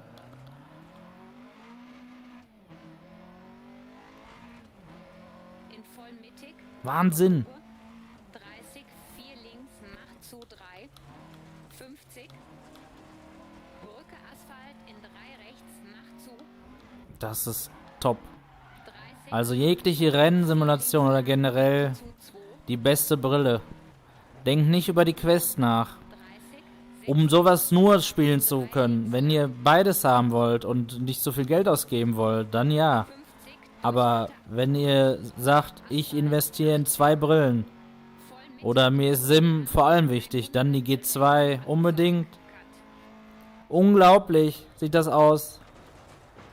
Und auch die Distortions nimmt man gar nicht mehr wahr, weil man im Rennspiel fährt man ganz anders. Man fixiert sich auf einen Punkt ganz hinten und danach fährt man. 4 links lang. Man bewegt dann so ein bisschen den Kopf dabei, aber eigentlich bewegt man das Auto sozusagen. Über Kuppe. Das ist der Hammer, nein. Welle maybe 30, 6 links über Okay, ich glaube, ihr habt auch meinen Punkt wieder verstanden. Das war sehr überzeugend. Irre. Willst du auch oder sollen wir Elite starten? Mach ruhig Elite. Okay. Wahnsinn. Schreibt mal bitte in den Chat, ist noch jemand der sich für Elite Dangerous interessiert? Nicht, dass derjenige vielleicht gar nicht mehr da ist. Oder mehrere, diejenigen. Währenddessen kann ich das ja dann schon mal runterladen. Boah, Wahnsinn, ey. Das hat mich jetzt auch nochmal geflasht. Ich bin den ganzen Tag geflasht. Ich habe heute noch nichts gegessen. Ich bin nur im Flash hier. 2 Leute haben sich schon mal für Elite gemeldet. Alles klar, das reicht. VR verlassen. Hast du Tutorial schon gespielt bei Elite? Ne, ich habe das noch nie gespielt. Das sind immer nur diese Sale-Käufe, sonst ist das nichts. Ich hatte ja auch noch nie so eine Brille, ja? Ich musste ja 5 Monate warten. Aber immerhin, toi toi toi, bis jetzt hat sich's gelohnt, weil die Brille keine Macken hat. Wenn die geknarzt hätte, hätte ich schon direkt, ja, hätte mich direkt angekotzt. Sag ich ganz ehrlich. Das hat mich so genervt. Habe ich, glaube ich, auch in unserem ersten Video deutlich gesagt. Aber du kannst bestätigen, es knarzt nicht, ne? Also jeder, der eine G2 schon hat und es knarzt, umtauschen. Umtauschen. Es geht auch ohne Knarzen. Ich meine, das ist jetzt ein Ein-Tag-Review darüber. Aber wenn ihr das von sofort hattet, dann ist es auf jeden Fall es wert. Meiner Meinung nach. Mich nervt sowas nämlich. So, dann müssen wir hier ein bisschen was löschen. Hier ist nur eine 500 GB Festplatte drin. Oder SSD.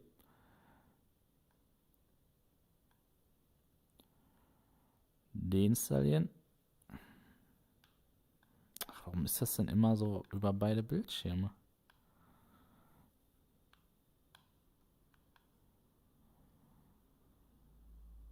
Ich setze jetzt einfach kurz ab. Das geht dann doch besser. Oh, ein bisschen stramm.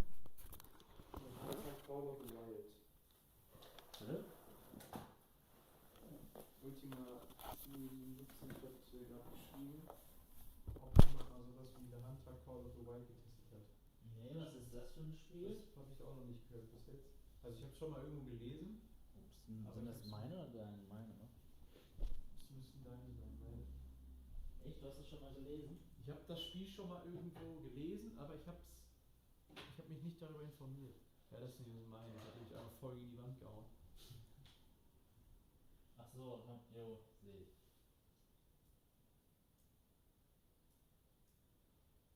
Achte, siebte bestellt, via Bestfriend immer noch keine Tracking-ID. Ja, Ja. dazu kann ich sagen, ich habe am 5.7. bestellt und habe Samstagabend eine Tracking-Nummer bekommen. Da habe ich nicht mehr mit gerechnet, weil die gesagt haben, Samstag passiert nichts. Und habe dann gesehen, es wurde Freitag schon losgeschickt. Also vielleicht kriegst du morgen eine Tracking-Nummer und es wird heute schon losgeschickt. Wenn du natürlich in Deutschland wohnst, wovon ich ausgehe, du sprichst Deutsch. Und wenn du nicht mit Nachname bestellt hast, sonst dauert es länger. Aber natürlich, du musst im ersten Batch sein. Aber gehe ich von aus, wenn du das jetzt so sagst. Ich drück dir die Daumen. Wer war das? Jacqueline. Jacqueline, ja.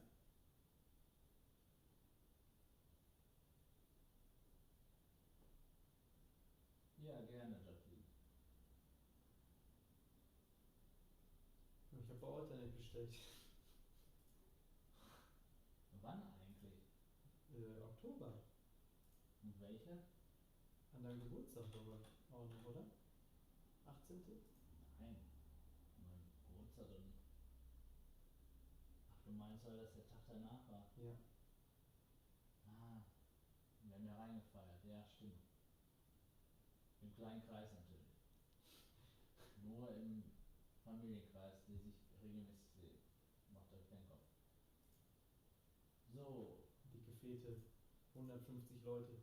Genau. Abonnenten-Special. Bestware stellt sich tot. Ja. Alternate auch. Alternate auf jeden Fall. Es war ein Fehler, bei Alternate zu bestellen, ey. Manche haben ja auch vor einer Woche die G2 bestellt, haben sie schon. Wir hatten noch das G2-Mikro an. Sorry, wie vorhin im ersten Stream. Aber ein bisschen habt ihr uns gehört. Ja genau, das ist ja der größte Mist überhaupt gewesen, dass man die G2 bei... Sag schon. HP selber. Bei HP selber bestellen konnte, in mehreren Ländern sogar in Europa. Und sie sofort bekommen hat, sogar mit Discount manche. Haben mit den Sales Managern da geredet und die haben Discount gekriegt. Unfassbar. Also, ne. Ich meine jetzt im Januar. Wenn Ja. überhaupt. Wenn überhaupt, ich hoffe es. Du musst sie kriegen. Das wäre lächerlich, wenn nicht. Wahnsinn. So, 1 Minute 50 noch, geht schnell, 1 Gigabit Leitung, das läuft heute Abend gut. Toi toi toi. Gestern hatte ich wieder 1 Mbit Upload nur. Läuft sonst gut, eine Woche habe ich aber Probleme, seitdem ich YouTube mache mit dir. So, ich hab Durst. Ah, willst du auch was trinken, Luca? Gerne. Ja. Wir können ja mal eine kurze Unterbrechung machen, 2 Minuten. Bis gleich, Leute. Gönnt uns eine kurze Pause.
So, Da sind wir wir wieder. haben schon wieder nur kurz was getrunken. Spiel ist auch schon runtergeladen währenddessen. Und ja, Was mich etwas wundert, warum die G2 ein separates Netzteil hat. Hat was mit der Helligkeit auch zu tun, ne? Und ja, allerdings haben viele VR-Headsets ein separates Netzteil. Also das ist jetzt, hat nichts mit der G2 zu tun. Mich ärgert vielmehr, dass neben dem, was ich vorhin angesprochen hatte, dem SLI-Support, den es nicht gibt bei VR, obwohl er da perfekt wäre, dass auch welche, ne, wie nennen sich, wie heißt es nochmal, der USB-C heißt Virtual Link? Nein. doch, Virtual Link. Doch, Virtual Link? An den Grafikkarten selber, ja. Okay, Virtual Link, dass der Ich meine Port schon. jetzt mit der neuen Generation verbannt wurde. Weil Valve hat leider, wollte ja diesen Standard durchsetzen mit der Index. Also mit Durchsetzen meine ich, die wollten als einer der ersten den nutzen. Ja, und dann haben sie auf den letzten Zügen gemerkt, irgendwie haben die damit Probleme und dann haben sie es gelassen. Und das war, glaube ich, der Kill dafür. Da konnte man mit einem Kabel alles verwenden. Kein Strom, kein Displayport, kein USB. Mit einem Kabel. Das war schon eine tolle Idee, ja, und jetzt ist mal wieder alles weg. Denn bei der X-Tal 8K, die ja Voodoo hat, ist auch ein Virtual Link. Also es hat gar nichts mit der Auflösung zu tun oder was, dass das nicht geht, sondern hat irgendwelche anderen Probleme. Naja, genau, sie hatte das nicht. Noch heller, Karl Fuchs, Kari, Entschuldigung. Das ist richtig, was du sagst, aber sie hatte eine ganz schlechte Pixel Persistence. Das heißt, war das, ja. wenn man so in VR geguckt hat, dann war 100% Ghosting zu sehen. Also man hat totale Schlierenbildung, kann man gar nicht beschreiben, also gar nicht zu verwenden, mehr oder weniger. Trotzdem war das Bild scharf, aber wenn man sich bewegt hat, das war ganz schlecht. Und dann haben sie die Helligkeit verringert. Dann war das weg mit der Pixel Persistence, auch bei dem Vorserienmodell. Und jetzt haben sie so ein Mittelding und dafür brauchen wir mehr Strom. Das kriegen sie über USB-C nicht, oder USB kriegen sie diesen Strom nicht immer. Vor allem nicht, wenn du über einen Adapter USB-A verwendest. Da kommen ja trotzdem nur die, ich weiß nicht wie viel Watt, auf jeden Fall weniger als bei USB-C drüber. Und dann haben wieder ganz viele andere Probleme. Deswegen ist leider, damit es jeder nutzen kann, Netzteil.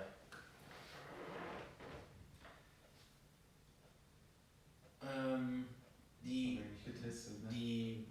Linsen, die zerkratzen nicht, Jacqueline, wenn du nichts machst mit den Linsen. Also, wenn du mit dem Mikrofasertuch, was sauber ist, was trocken ist, ganz normal da sauber machst, ohne irgendwas anderes, passiert nichts. Wenn du keine Brille trägst in der Brille, also keine Sehstärkenbrille, passiert auch nichts. Sobald du aber damit anfängst, könnte es Probleme geben. Ich zeige euch da aber mal was.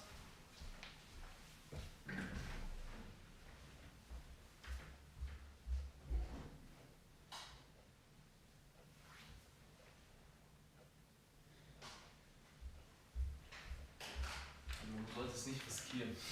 Auf keinen Fall, das wäre ganz schlecht. Das ist die Quest 2 denn? Nee. Das hier sind 3D gedruckte G2 Linsenadapter. Die steckt man da drauf und dann hat man keine Möglichkeit mehr, also keine, natürlich schafft man das noch irgendwie, aber wenn man die normal aufhat, die normale Brille, also die Sehstärkenbrille, kommt man nicht mehr an die Linsen aus Versehen.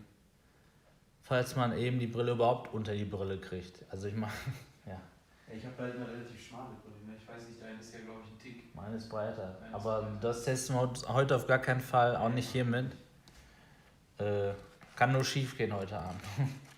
Aber ja, das wird es bald auch zu kaufen geben. Das habe ich von jemandem geschickt bekommen, der die bald herstellt, als Prototyp. Muss ich testen, ob die passen. Aber ihr seht das an dieser eckigen Form, das ist für die G2.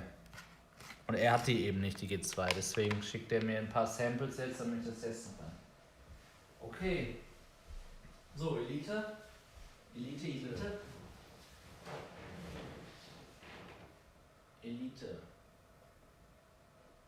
Akku, PSVR zu Quest 1, ja.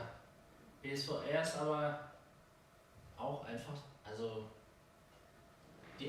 es ist ein tolles Bild einfach. Es ist nicht so scharf, weil die Pixelanzahl geringer ist. Oder nein, es ist scharf, aber man sieht halt die einzelnen Pixel. Ich habe die PS4 nicht aufgehört. Musst du mal machen. Okay. Haben wir sonst noch was vergessen zu fragen? Entschuldigt. Bitte einmal einfach nochmal reinposten. Schreibt bitte, was ihr noch sehen wollt. Wir kommen nämlich dann jetzt langsam zum Ende des Streams. Der sollte ja auch nicht zu lang gehen. Und machen wir lieber nochmal neue, weitere Streams. Ja. Dann setze ich die Brille mal wieder auf. Kann man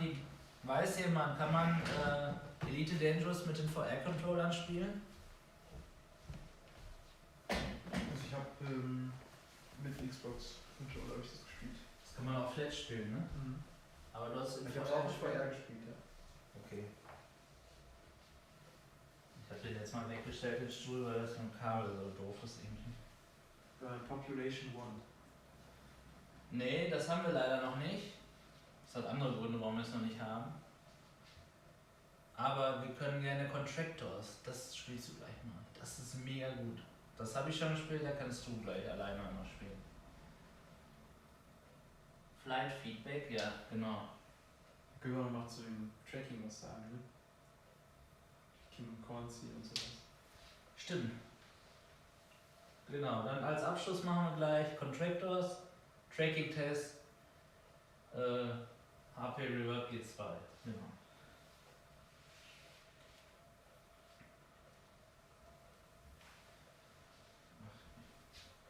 Man könnte übrigens, wenn man Cortana anhat, jetzt auch sagen, mach Flashlight an. Aber ne, da könnte ich ja nicht sehen, weil der Flashlight geht ja durch die Controller an.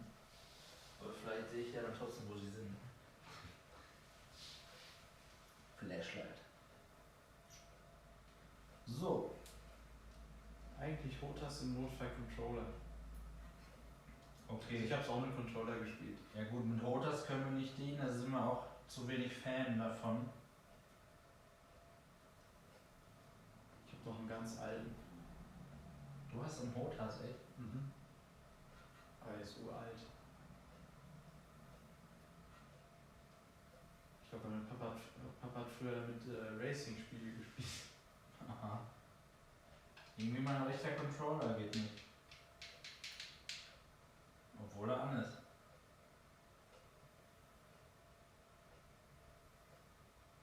Mal BMR mal starten. Ach jetzt. Warum auch immer. So.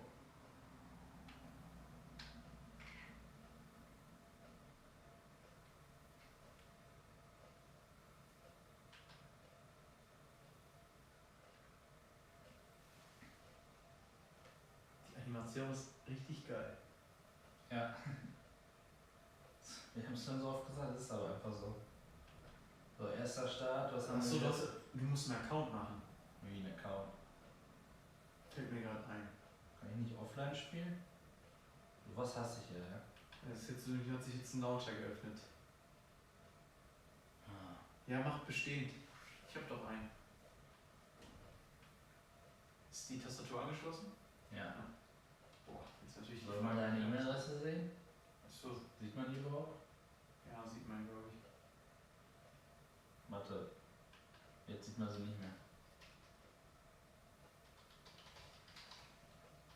Das ist die Frage. Boah, was habe ich denn da für ein Passwort vergeben? Ah, das war doch gar nicht mehr so verkehrt, glaube ich. So, ich habe wieder das G2-Mikro angemacht, aber ein bisschen leiser.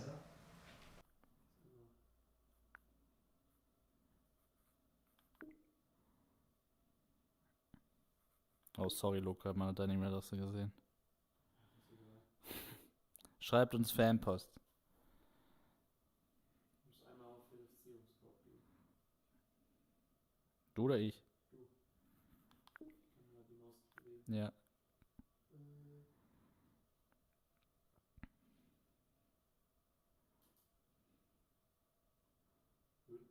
Wie? Also eigentlich habe ich es gekauft. Oder liegt das daran, dass du jetzt mit deinem Steam-Account eingeloggt bist? Das kann natürlich sein, ne? Also wenn du willst, können wir auch kurz mit meinem Steam-Account einloggen. Ich mache mir jetzt einen Account. Das ist ja Mist. Mann. Ach, ist ja nicht schlimm. Das Spiel ist ja der Fehler. 11. Dezember kommt meine Quest 2 an.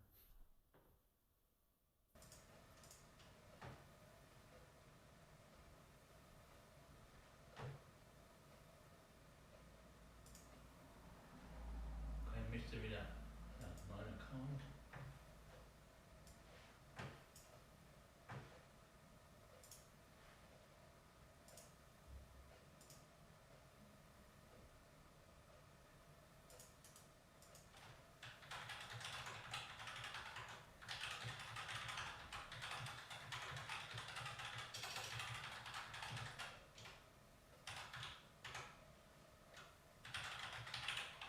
Ich gucke mal, wie es im Check. Mikrofon kann ruhig noch lauter. sorry, das ist heute scheinbar nicht so unser... Spielt am besten die Einführungsmission, dann gibt es nicht gleich einen Crash. Ein Crash? Wie? Ja, wahrscheinlich mit dem... Traut ihr mir einen Crash zu? Das ist hier doch E-Mail Profi, bestätigen. das ist auch Profis, hat man auch gerade bei Star Wars gesehen. Genau. Und so direkt schlecht.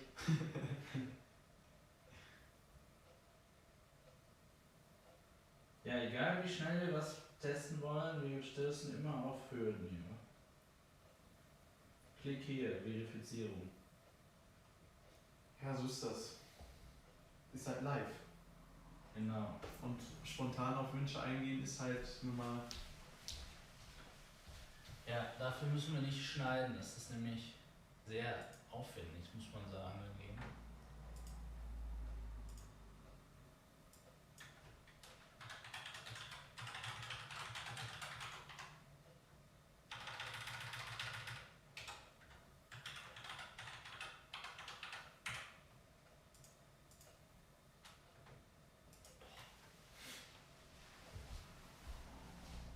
So als ob das so, ich meine gut, ich habe nichts gegen Zwei-Faktor, aber als ob das so ein Bankkonto wäre.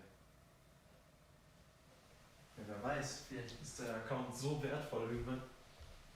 Dass ich diesen Code eingebe, oder was? Das müsstest du eigentlich in die Kamera halten. Also Leute, diesen Code muss ich eingeben. Jetzt kommt er gleich.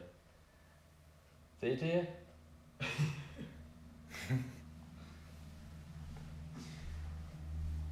Ach ja.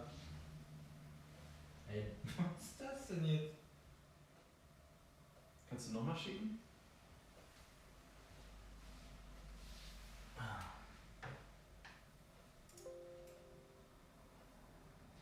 Wäre ja langweilig, wenn das alles so einfach wäre. Ja, total.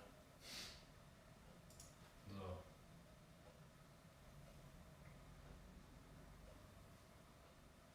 Jetzt. Geht nicht. Krieg keinen Code.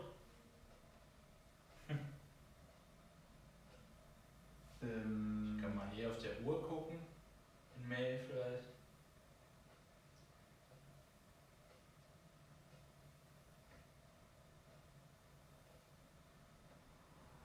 Hier sehe ich einen Code. Das ist ja witzig. Also, Code geht nur über die Uhr. Merkt euch das? Also wenn ihr das Spiel spielen wollt, Apple Watch. Genau. Please purchase Elite Dangerous to continue. Warte, ich weiß, glaube ich, was das Problem ist. Hier stand gerade, man muss das linken oder so. Link my Steam Account. Jetzt muss ich mich hier einloggen, wieder einen Code für eine Ruhe Das müsste ich nicht machen, glaube ich. Marco. Ja, Luca. So ist das. Nee, das müsste ich Du nicht warst noch nicht live. Das muss man nur machen, wenn man live ist. Ja, das stimmt. Damit alle warten müssen und man aussieht wie ein Depp. Approve. Ansonsten stellt noch mal ein paar Fragen, wenn ihr welche habt. Forbidden.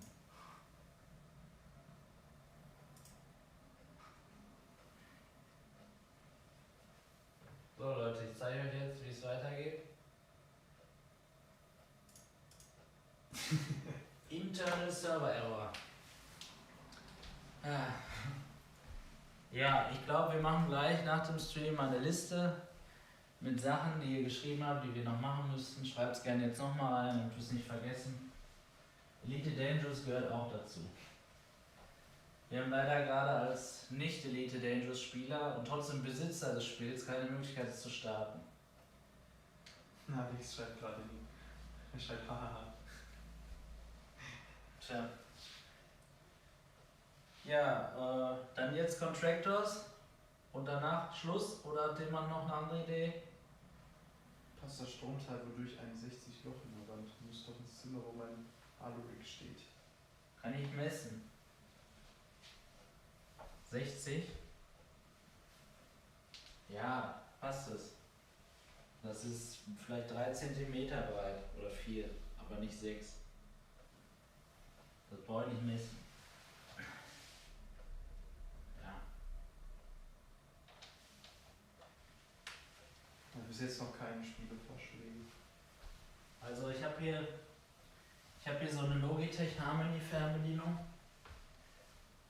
Asgard's Wrath. Ach ja. Und Big Und Street wollen wir auch machen. die ist genauso breit wie, sogar ein Stück breiter als die Box. Hast du gehört? Wir machen jetzt, ich würde sagen, wir machen Big Screen, Asgard's Wrath, Contractors und dann. Okay, Ja. dann, aber auch nicht mehr. Das ist dann heute Ultimo. Okay, super. Wir sind ja auch schon seit 3 Stunden live. Trotzdem schön, dass ihr alle noch so zahlreich da seid. Ja.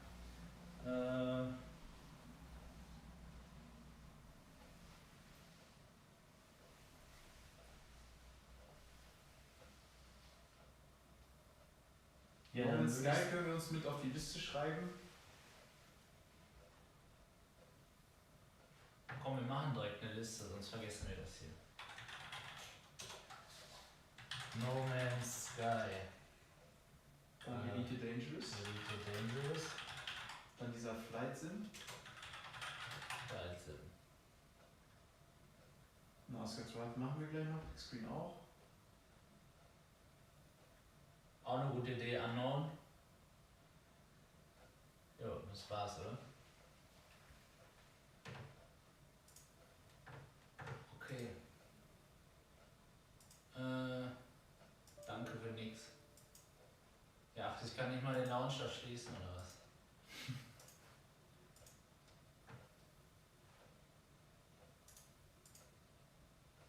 Contractors, das machen wir jetzt. Das war jetzt die Liste für ein anderes Mal oder für Videos. Genau, wir machen jetzt Contractors. Danach will ich Big Screen machen und dann Asgard's Wrath und dann Genau. machen wir nochmal kurz Fragerunde, würde ich vorschlagen, und dann machen wir Schluss für heute. Big Screen muss ich mich, glaube ich, auch einloggen.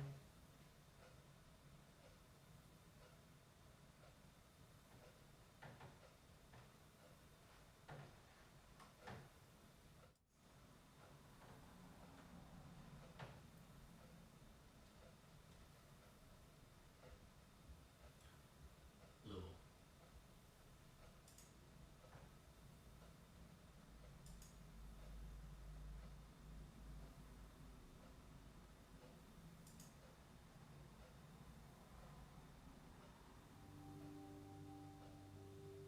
Was lief denn noch nicht, Akku? Lief noch was nicht? Eigentlich nicht, oder? Ich glaube, wir haben halt alles genug. Ne?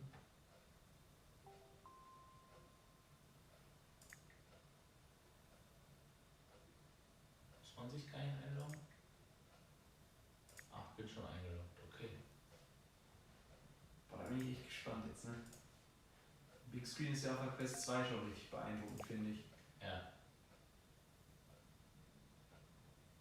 Sascha, kein Ding. Ja, UCI. Danke für das Kompliment. Das stimmt. Das Internet ist top hier.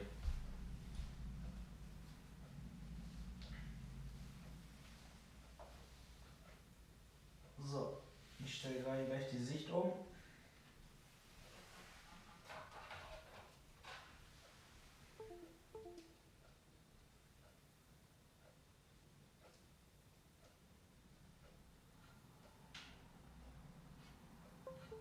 Genau, Population 1.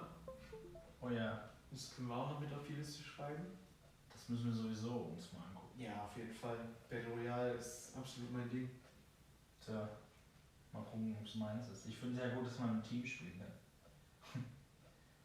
Aber das ist natürlich auch wieder die Sache für so ein Spiel auch für die Quest 2, ne? Ja, können wir ja. Crossbuy. Kein Ding. So, So, G2-Mikro wieder an, bisschen leiser. Ich mach's wieder ein bisschen lauter. Okay, und G2 Audio. Und dann haben wir hier das. Ja, danke. Kari Fuchs, danke fürs Zusehen. Man hört dich wahrscheinlich wieder ein bisschen weniger. Mhm.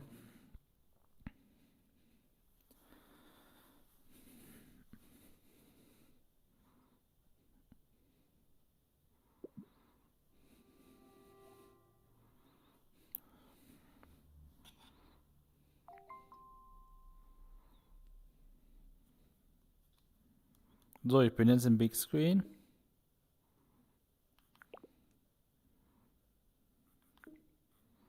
Und ihr seht noch nichts. Kannst du nochmal sagen, das Gentleman hat geschrieben, Mikro top, ob wir das gemoddet haben. Nein. Ein bisschen leiser. Und selbst wenn man es ganz laut macht, haben wir vorhin ein bisschen zurückspulen am besten getestet. Scheint es wohl, ich habe es noch nicht selber gehört, aber laut der Zuschauer gut zu sein, nur halt zu laut. Aber nicht übersteuert wohl scheinbar.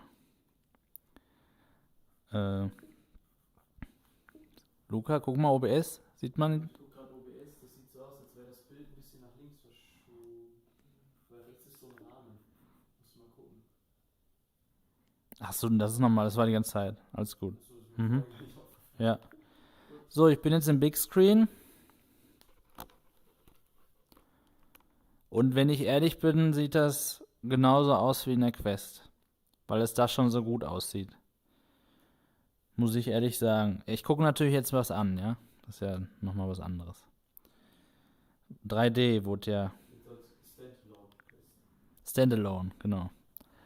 Gibt's doch hier Watch Trailer. Star Trek.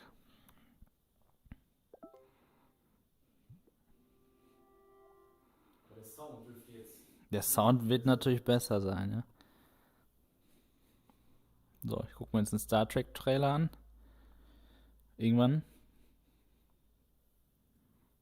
Jetzt geht's los. Ja, das UFO ist in 3D. Der Trailer ist aber nicht hoch aufgelöst. Also das stereoskopischer Effekt ist wie wahrscheinlich bei jeder VR-Brille gut. Genauso wie bei der Quest. Also da würde ich mir lieber die Wireless wünschen, um auf der Couch zu sitzen oder im Bett, wenn ich Big Screen machen will. Erster Eindruck ist genau gleich zur Quest. It isn't uncommon, you know. It's easy to get lost in the vastness of space. Ich meine, mich würde ja interessieren, wenn ich jetzt so ein 4K irgendwas anmache, ja? So, ich gehe jetzt in meinen Room wieder. Am besten über YouTube oder so, wa?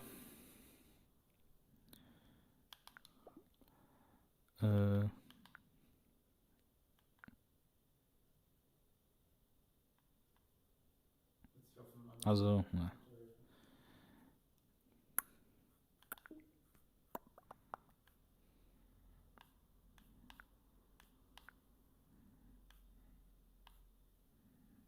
Dieser Roboter, der immer herfährt. Unglaublich.